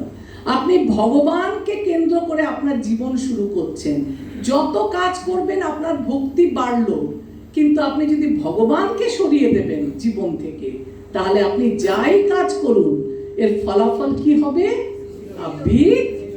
জিরো, আর কিছু না। তো আমাদের কি করতে হবে? আমাদের ভক্তির মাধ্যমে জীবনকে নিয়ে যেতে হবে। আর এই যে ভণ্ড সন্ন্যাসী, আচ্ছা আমরা 34 নম্বর শ্লোকে আসি। ইন্দ্রিয় স্বার্থে রাগ দেশ ব্যবস্থিত তায়ন্ন বশম আগচ্ছেদ তৌহস্য পরিপন্থিন। সমস্ত জীবই ইন্দ্রিয়গ্রাহ্য বস্তুতে আসক্তি এবং বিরক্তি অনুভব করে, কিন্তু এভাবে ইন্দ্রিয়ের বিষয়ে বশীভূত হওয়া উচিত নয়, কারণ পারমার্থিক প্রগতির পথে এগুলো প্রতিবন্ধকতা। আপনার কোনো জিনিস ভালো লাগলো, একটা গাছে ফুল ফুটে আছে, লাল গোলাপ, আপনার কি ইচ্ছা হবে? আমি গোলাপটা নেব, ছিঁড়ব, আপনার আসক্তি হলো। কিংবা আপনি ভাবলেন যে না, গোলাপটা আমি ছিঁড়ব না, ঠিক আছে, কিন্তু আপনার যদি মনে হলো এই গোলাপটা নিয়ে আমি একটু রাধা গোবিন্দের পায়ে চরণে দিই, কি আমি একটু গোলাপটা নিয়ে আমাদের রাধা রানীর হাতে একটু গোলাপটা নিয়ে দাঁড়ান, তাহলে কি হলো, আপনার চিন্তাটা কি হলো, ভক্তিতে পরিণত। আমি ওদিনকে বললাম না যে আমরা খাবারের সঙ্গে ভক্তি মেশালে কি হলো, সে খাবারটা প্রসাদ হয়ে গেল। জলের সঙ্গে ভক্তিটা মেশালে, ভ্রমণের সঙ্গে ভক্তিটা মেশালে তীর্থ হয়ে গেল। তো আমাদের ভক্তিটা সব জায়গায় ইনকালকেট করতে হবে। আর যদি ভণ্ড সন্ন্যাসীরা যারা কি করছে, যারা ধর্মের নামে নিজেকে দূরে রেখে তারা নির্জনে বসে কি করছে, ভগবানের নাম জপ করছে, তারা কিন্তু ইন্দ্রিয়কে সংযত করতে পারবে না। ভগবান বলছেন ঋষি কেন ঋষিকেশ সেবনা ভক্তি, যতক্ষণে আপনি আপনার সব ইন্দ্রিয় দিয়ে ভগবানের সেবা না করবেন ততক্ষণ পর্যন্ত আপনার ইন্দ্রিয়ের যথার্থ প্রয়োগ হবে না। আমাদের নেক্সট শ্লোক কোনটা? আর দেখুন, একটা পশু আর মানুষ, এরা দুজন কি কাজ করে জানেন? পশু আর মানুষ কখন একই রকম জিনিস করে, সেটা কি না, কে বলবে? আহার নিদ্রা ভয় মৈথুন। একটা পশুও করে, আপনিও করেন। ভগবান ওদেরকেও যা দিয়েছে আপনাকেও তা দিয়েছে, আপনার তার জন্য কৃতজ্ঞ হওয়ার প্রয়োজন নেই। আপনাকে এক্সট্রা কি দিয়েছে ভগবান? বুদ্ধি দিয়েছে, চেতনা দিয়েছে। ওই চেতনার সাহায্যে আপনি কি করবেন, ওই পশুর জীবন থেকে ভক্তির জীবনে উন্নীত হয়ে আপনি আপনার জীবনকে ভক্তি পথে চালিত করে ভগবত ধামে ফিরে যাবেন। এবার বলছে 3:35 নাম্বার শ্লোকে, শ্রেয়াং সধর্ম বিগুণা পর ধর্মাৎ সংস্থিতা স্বধর্মে নিধনং শ্রেয় পর ধর্ম ভয়াবহ। বলছে সব সময় স্বধর্ম পালন করা উচিত। স্বধর্মের অনুষ্ঠান দোষযুক্ত হলেও উত্তম রূপে অনুষ্ঠিত পরধর্ম থেকে নিকৃষ্ট। আর স্বধর্ম সাধনে যদি মৃত্যু হয় তাও মঙ্গলজনক, কিন্তু অন্য ধর্মের অনুষ্ঠান করা বিপজ্জনক। এখান থেকে আমরা কি বুঝবো, যে প্রকৃত স্তরে স্তর বিভাগ প্রয়োজন। স্বধর্ম আচরণ করতে গিয়ে ক্ষত্রিয়কে যদি মৃত্যু পেতে হয়, ক্ষত্রিয় যদি যুদ্ধক্ষেত্রে মৃত্যু হয় কোথায় যাবে? স্বর্গে যাবে। আর যদি নিজের কর্তব্য কর্ম থেকে বেরিয়ে আসে তাহলে কি হবে? সে নরকে গমন করবে। তাই সকলেরই কর্তব্য, কিন্তু তা সাধন করতে হয় ধীরে ধীরে, তাড়াহুড়ো করে নয়। আর ব্রাহ্মণকে যদি একটা ক্ষত্রিয় অনুসরণ করছে, যে কি করব, আমি ব্রাহ্মণের মতো আমি অহিংসা নীতি অবলম্বন করব না। যাকে যেটা দিয়েছে, কি দিয়েছে আমাদের 4টে বর্ণ, কি কি? আর 4টে আশ্রম কি কি? সন্ন্যাস। তো আমাদের 4টে বর্ণে আর এটা থেকে আমাদেরকে কি করতে হবে? নিজের নিজের ধর্ম, নিজের নিজের আশ্রমের উপর আশ্রিত হয়ে আমাদের জীবন পরিচালনা করতে হবে। এটা কি বড় করে লিখেছে, আমি একটু এগিয়ে যাই। 36। এবার অর্জুন এই 36 থেকে ভগবানকে আবার প্রশ্ন করবে। কি বলছে? অত কেন প্রযুক্তায় পাপং চরতি পুরুষা অনিচ্ছানপি বাষ্ণেয় বলাদিব নিয়োজিতা। অর্জুন বললেন, হে বাষ্ণেয়, মানুষ তারা কার দ্বারা চালিত হয়ে অনিচ্ছা সত্ত্বেও যেন বলপূর্বক নিয়োজিত হয়ে পাপাচরণে পবিত্র হয়। দেখবেন আমাদের কখনো কখনো ইচ্ছা থাকে না, তবু আমরা কিছু পাপ কার্য করে ফেলি, তাই না? তো আমাদের প্রতিনিধিকে অর্জুন, তাই অর্জুন আমাদের হয়ে জিজ্ঞাসা করছে যে ভগবান আপনি আমাকে জানান, আপনি আমাকে বলুন যে আমরা কেন পাপ কার্য করি, কার দ্বারা আমরা সমালোচিত হই? কেন আমাদের মনে মাঝে মাঝে পাপ করার জন্য আমার মন আমাকে বলে পাপ কার্য করতে?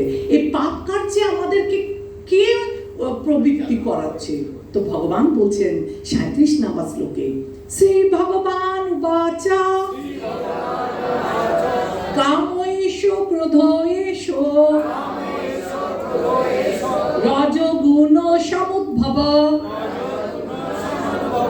মহাশানো মহাপাপনা বিদ্ধেন ইহ বৈরিণাম।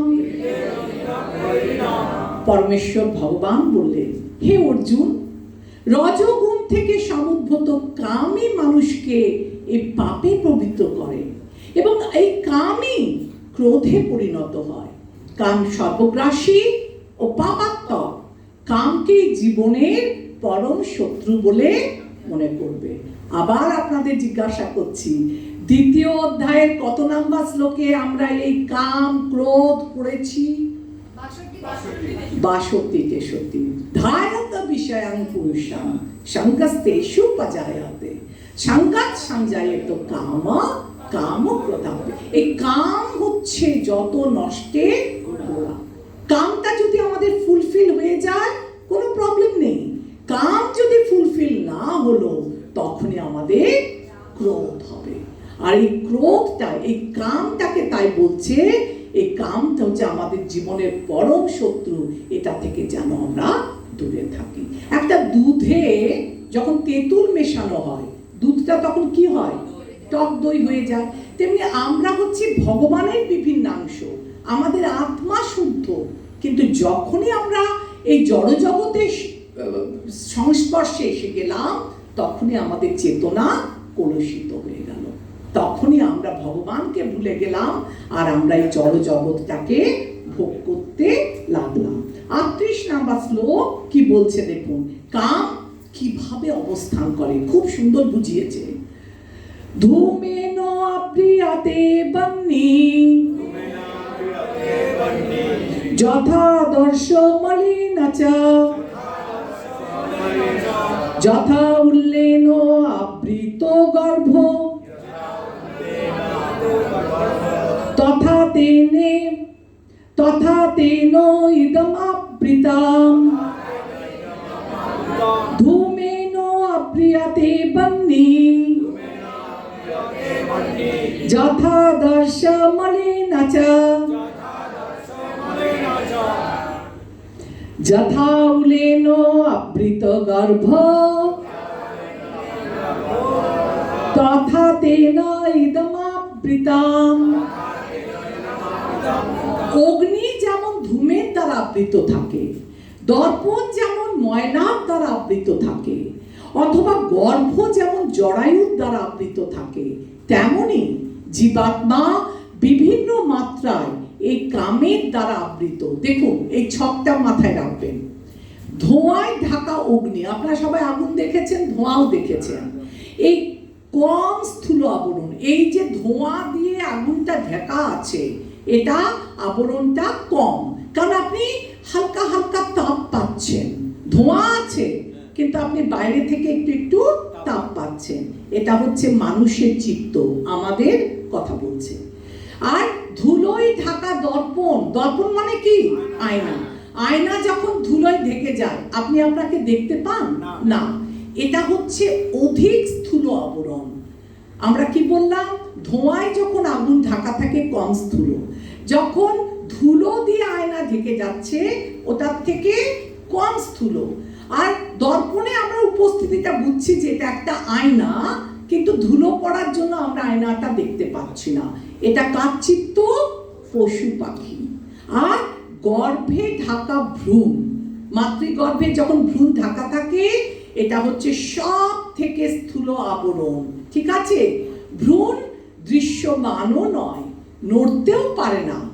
আর একদম মাতৃগর্ভে ভ্রূণে কি করে? গর্ভে ঢাকা পড়ে থাকে। এটাকে কার সঙ্গে তুলনা করছে? বৃক্ষ। বৃক্ষ নড়তে চড়তে কিচ্ছু করতে পারে না। কত জল, ঝড়, শীত, গ্রীষ্ম, বর্ষা আসছে, কিন্তু বৃক্ষ হয় না। এই যে আমাদের চেতনা বোঝেন না, চেতনা, তো তো দেখুন, অনেকে বলে না যে গাছেরও তো প্রাণ আছে, আমরা শাকসবজি খাচ্ছি, এটাও তো প্রাণী হত্যা। তখন আমরা বলি না না, ওটা প্রাণী হত্যা না। কেন বলি? এই যে চেতনাটাকে 5 ভাগে ভাগ করা হয়। যারা কি বলে, প্রথম চেতনা হচ্ছে কি চেতনা? আচ্ছাদিত চেতনা। আচ্ছাদিত চেতনা কোনগুলো? এই যে গাছ, ঠিক আছে, এদের চেতনাগুলো না, আপনি একটা গাছকে তুললেও অত কষ্ট তারা পায় না, এদেরকে বলছে আচ্ছাদিত চেতনা। তারপরে একটা পশু পাখিকে যদি আপনি বলেন এই যা যা ধ্যাক করেন, পশু পাখিটা কি করে? চলে যায়, ওর বুদ্ধি থাকুক, বোঝে। তো এই পশু পাখির চেতনাটাকে কি বলা হয়? প্রথমটা বললাম গাছ পাকা, আচ্ছাদিত চেতনা। 2 নাম্বারটা কি চেতনা? সংকুচিত চেতনা। 3 নাম্বার হচ্ছে মুকুলিত চেতনা। প্রত্যেকটা মানুষের একটা চেতনা আছে, সেই চেতনাটাকে কি বলছি? প্রত্যেকটা মানুষের চেতনা মুকুলিত। এবার সেই মানুষ যখন ভক্তি করতে শুরু করছে, তখন ওর মুকুলিত চেতনাটা কি হয়ে যাচ্ছে? কি হয়ে যাচ্ছে? বিকশিত চেতনা। কারণ ও ভক্তি করছে, তার মানে ওর চেতনাটা বিকাশ হচ্ছে। আর এই ভক্তি করতে করতে যখন সে অনেক ঊর্ধ্বে পৌঁছে যাচ্ছে, তখন তার যে চেতনা, সেটা যখন সে শুদ্ধ ভক্তে পরিণত হচ্ছে, তার যে চেতনাটা, সেটা হচ্ছে পূর্ণ বিকশিত চেতনা। তাহলে আমরা বুঝতে পারলাম যে কাম আমাদের কিভাবে শরীরের মধ্যে ওতপ্রোতভাবে জড়িয়ে আছে। এরপর 39 শ্লোক দেখুন। অপ্রীতম জ্ঞানম এতান, অপ্রীতম জ্ঞান এতেন জ্ঞানীনো নিত্যবৈরিণা কামরূপেণ কন্তেয় দুষ্পুরেণ অনলেচ্ছ অপ্রীতম জ্ঞানম এতেন জ্ঞানীনো নিত্যবৈরিণা কামরূপেণ কন্তেয় দুষ্পুরেণ অনলেন চ। কামরূপী চিরশত্রুর দ্বারা জীবের শুদ্ধ চেতনা আবৃত হয়। এই কাম দুর্বারিত অগ্নির মতো চির অতৃপ্ত। আপনি কামকে যত ইউজ করবেন, আপনি কামনা আমাদের কখনো তৃপ্ত হয় না। আমরা যেমন আগুনে যদি ঘি ঢালি, আগুন কি নিভে যায়? না, আগুনটা আরো আরো আরো জ্বলে যায়। তেমনি কামের নিবৃত্তি কামের দ্বারা কখনো সম্ভব হয় না। আমাদের স্বরূপ কি? কামের স্বরূপ হচ্ছে আমাদের প্রধান শত্রু। কামের আক্রমণ কৌশল কি? না, এরা জীবের মন আর বুদ্ধিকে কাম ক্যাপচার করে নেয়। আর এই কামের ডিউরেশন কি? স্থায়িত্ব কি? কামের সারা জীবন আমাদের মধ্যে এই কামের বাসনাগুলো নিত্যকাল জন্ম জন্মান্তর ধরে এই কাম আমাদের মধ্যে থাকে। এটা একটা উপমা দিয়েছে যে ঘি ঢেলে যেমন ঘি কি করে না, ঘি ঢেলে যেমন আগুন নেভানো যায় না, তেমনি কাম উপভোগ করে কখনো কামের নিবৃত্ত করা যায় না। আমরা চলে আসছি 40 নম্বর শ্লোকে। কি বলছে এখানে? ইন্দ্রিয়াণি মনোবুদ্ধি স্বাধিষ্ঠানম উচ্যতে এতৈ বিমোহয়তি এষা জ্ঞানম আবৃত দেহিনাম। এটা খুব ইম্পর্টেন্ট শ্লোক এবং আপনাদের শর্ট কোশ্চেন কি আছে?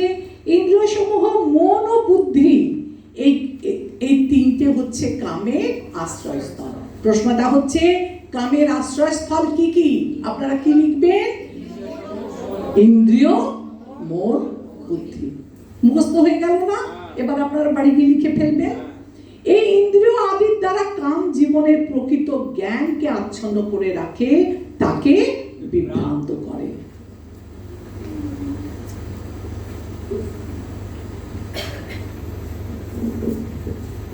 41 নম্বর শ্লোক দেখুন। তস্মাত্তম ইন্দ্রিয়াণি আদৌ নিয়ম ভারতর্ষভ পাপাপনম প্রজহিহি পাপাপনম প্রজহিহি নাম জ্ঞান বিজ্ঞান নাশনাম। হে ভারত শ্রেষ্ঠ, তুমি প্রথমে ইন্দ্রগুলোকে নিয়ন্ত্রণ করে জ্ঞান ও বিজ্ঞান নাশক পাপের প্রতীক রূপে এই কামকে বিনাশ করো। এই বলছে যে প্রথমে কাকে কন্ট্রোল করতে হবে? ইন্দ্রিয়গুলোকে। ইন্দ্রিয়গুলোকে কন্ট্রোল করে তুমি জ্ঞান আর বিজ্ঞানের মাধ্যমে, জ্ঞান আর বিজ্ঞান মানে কি? জ্ঞান কাকে বলে, বিজ্ঞান কাকে বলে? আমরা যখন পড়াশুনো করি, আমরা যখন থিওরিটিক্যাল পড়ি, সেটা হচ্ছে জ্ঞান। আর যখন আমরা ব্যবহারিক দিক থেকে সেটাকে প্রয়োগ করি, সেটা হলো বিজ্ঞান। এই যেটা খুব সুন্দর আমি লিখেছিলাম, দেখুন এই ছকটা মাথায় রাখবেন। বলছে, আচ্ছা এটার আগে কি কোনো শ্লোক আছে? আচ্ছা তাহলে ওটাতে আমি আসবো, তার আগে আমি 42টা পড়ে দিই, পড়ে দিয়ে আমি এটাতে আসছি। ইন্দ্রিয়াণি পরাণি আহু ইন্দ্রিয়ভ্যো পরমো মনা মনসতু পরা বুদ্ধি যা বুদ্ধি পরতত্ত্বসা। স্থূল জড় পদার্থ থেকে ইন্দ্রিয়গুলো শ্রেয়, ইন্দ্রিয়গুলো থেকে মন শ্রেয়, মন থেকে বুদ্ধি শ্রেয়, আর বুদ্ধি থেকে আর তিনি মানে আত্মা, সেই বুদ্ধি থেকেও শ্রেয়। তাহলে আমাদেরকে দেখতে হবে যে কিভাবে এই ছকটা বিষয়, বিষয় কাকে বলছে? বিষয় বহির্বিশ্বে কি কি আছে? রূপ, রস, শব্দ। বহির্বিশ্বের রূপ, রস, শব্দ, গন্ধ, স্পর্শ, এটা হচ্ছে বিষয়। বিষয় আপনাকে অল দ্য টাইম অ্যাট্রাক্ট করছে কি দিয়ে? আমাদের ইন্দ্রিয় দিয়ে, চক্ষু, কর্ণ, নাসিকা, জিহ্বা, ত্বক। এই বিষয়টা কিন্তু আমাদের ইন্দ্রিয়গুলো হচ্ছে বিষয় থেকে ঊর্ধ্বে। এই বিষয়কে অ্যাট্রাক্ট করছে কে? ইন্দ্রিয়গুলো। তাহলে আমরা যদি ইন্দ্রিয়গুলোকে কন্ট্রোল করি, আর ইন্দ্রিয়গুলো নেওয়ার পরে ওই বিষয়টাকে যখন আমি নিলাম, অ্যাট্রাক্ট করলাম, মন কি করলো? ওটাকে আমার সমস্ত শরীরের ভেতর ছড়িয়ে দিল। এটা কি হয়ে গেল? দাঁড়ান 1 মিনিট। ওটাকে আমার সমস্ত শরীরের মধ্যে কাকে ছড়িয়ে দিল? মন। তাহলে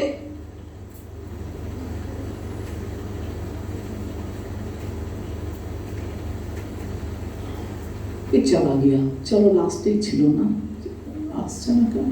1 মিনিট, এটা ঠিক আছে, আপনারা দেখতে পাচ্ছেন তো? চলবে। তো কি বলছে?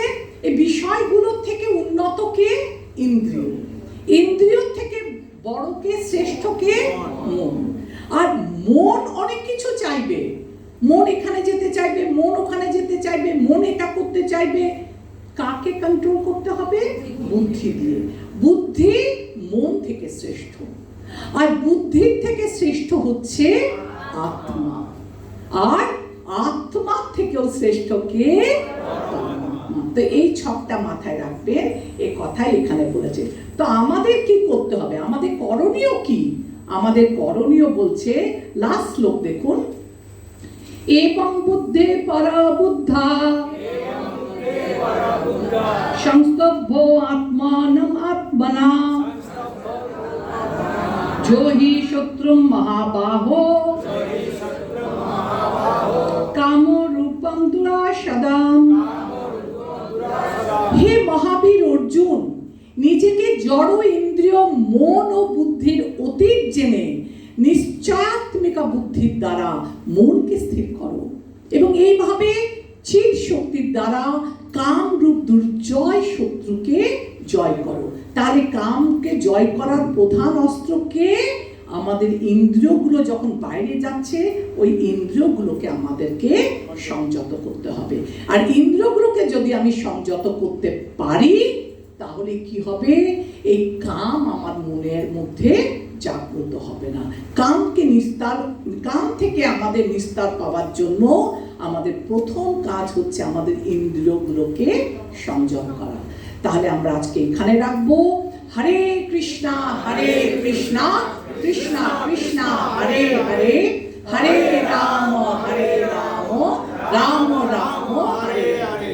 এখানে রইল আজ অমৃত লহরী। দুহাত তুলিয়া বলো হরে হরে। হরে কৃষ্ণা। দাঁড়ান, আপনাদের সঙ্গে আরেকটা ব্যাপার আছে। তৃতীয় অধ্যায়, 5 মিনিট। তৃতীয় অধ্যায় ক্লোজ বুক, হ্যান্ডবুক ফটাফট খুলে ফেলুন, একদম ফটাফট।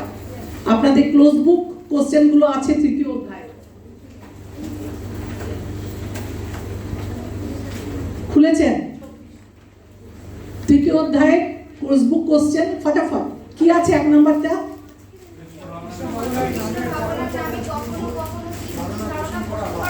হ্যাঁ, এটা কি হবে? দাঁড়ান আমি একটু ডিসকাস করে দিই, তাহলে আপনারা ঘরে গিয়ে লিখতে পারবেন। আমাকে আসতে দিন।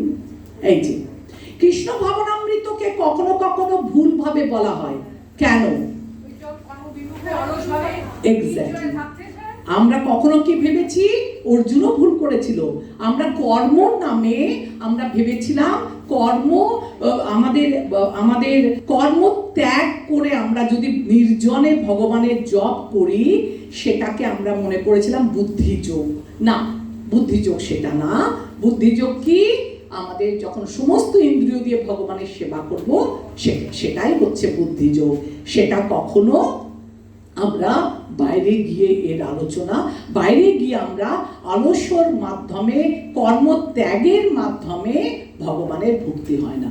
এখানে দেখুন লিখেছে, কখনো কখনো কৃষ্ণ ভাবনামৃতকে জড় বলে ভুল বোঝা হয়, এবং এই ধরনের ভুল বোঝাবুঝি থাকা ব্যক্তি প্রায়শই ভগবান কৃষ্ণের পবিত্র নাম জপ করে সম্পূর্ণরূপে কৃষ্ণ ভাবনামৃত হওয়ার জন্য একটি নির্জন স্থানে চলে যায়। এটা ভুল।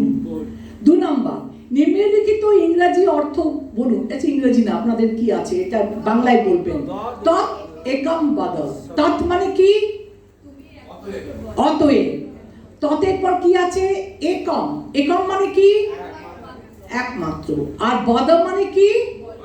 অতএব দয়া করে আমাকে নির্ধারিত ভাবে বলুন কোনটি আমার পক্ষে উপকারী। সবাই বুঝেছেন আনসারটা? লিখতে পারবেন বাড়ি গিয়ে? সংজ্ঞা বলেছে তো দেখি। হ্যাঁ, মিনিংটা আপনারা না প্রত্যেকটা ওয়ার্ডের মিনিং দিয়ে দেবেন প্রথমে 3টে। কি সংজ্ঞা? হ্যাঁ, সংজ্ঞা বলেছে, আপনি এক কথাটাও দিতে পারেন, ভেঙে দিলেও ভালো। আপনি তো জানেন মানেটা, ওটা লিখে দেবেন। যদি 2 নম্বর থাকে লিখে দিলে মার্কসটা ক্যারি করবে।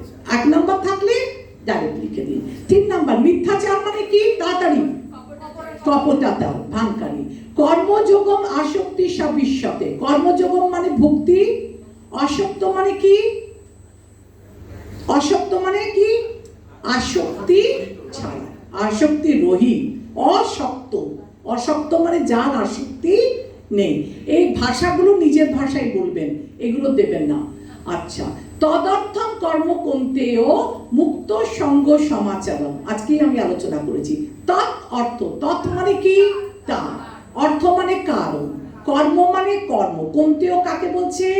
না, কুন্তি পুত্র অর্জুনকে। মুক্ত সঙ্গ, সঙ্গ থেকে কি? সঙ্গ থেকে মুক্ত থাকতে, অসৎ সঙ্গ থেকে।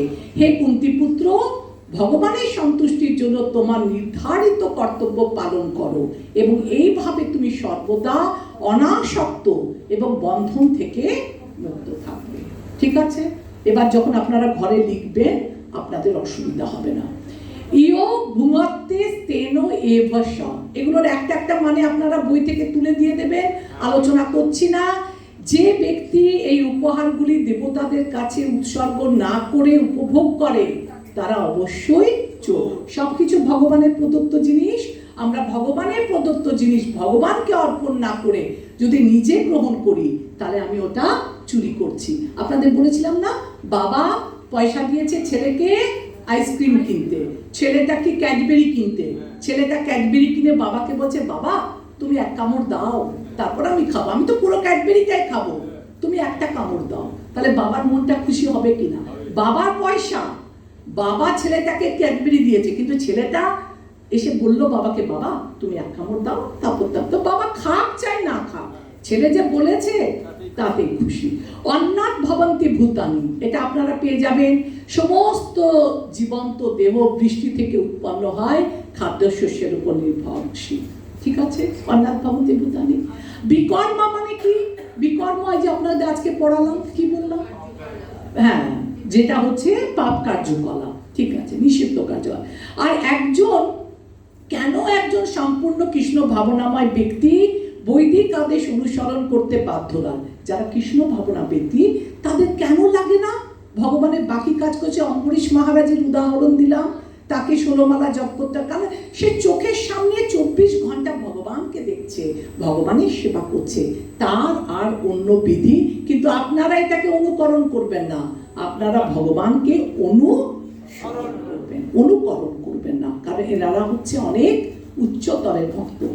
আচার্যের ইংরেজি অর্থ, আচার্য, আচ্ছা, আচার্য কাকে বলে? আমি আপনাদের আজকে বললাম, যারা নিজে আচরণ করে অপরকে শিক্ষা দেয়। কেন কৃষ্ণ নির্ধারিত কর্তব্য পালন করেছিল? কেন? কৃষ্ণের তো দরকার ছিল না কর্তব্য করা, লোকশিক্ষার জন্য। একদম ঠিক, এই তো আপনারা সবই জানেন। এবার এটা বলুন, কৃষ্ণ ভাবনামৃত অনুশীলন শুরু করার জন্য কি কি যোগ্যতার প্রয়োজন? কি যোগ্যতার প্রয়োজন? ভক্তি। কিরকম ভক্তি?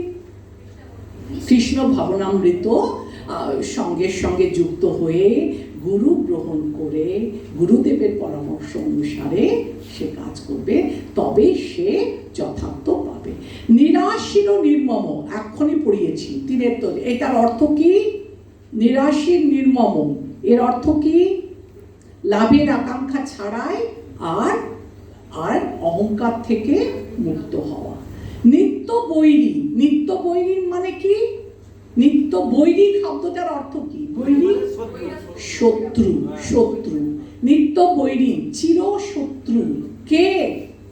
বলুন, কাম। Very good. এবার লাস্ট তিনটে, এটা আমি পড়িয়েছি, আপনারা টপাটপ বলবেন না দেখে। কামের তিনটে আসনের তালিকা কি? কোথায় কাম থাকে? ইন্দ্রিয়, মন, বুদ্ধি। আর বাস হয়ে গেল, আপনাদের সমস্ত ক্লোজ বুক আমি ডিসকাস করে দিলাম। আর বাড়ি গিয়ে শুধু আপনারা লিখবেন আর কথাগুলো চিন্তা করবেন যে ক্লাসে কি কি পড়ানো হয়েছিল। হরে কৃষ্ণ।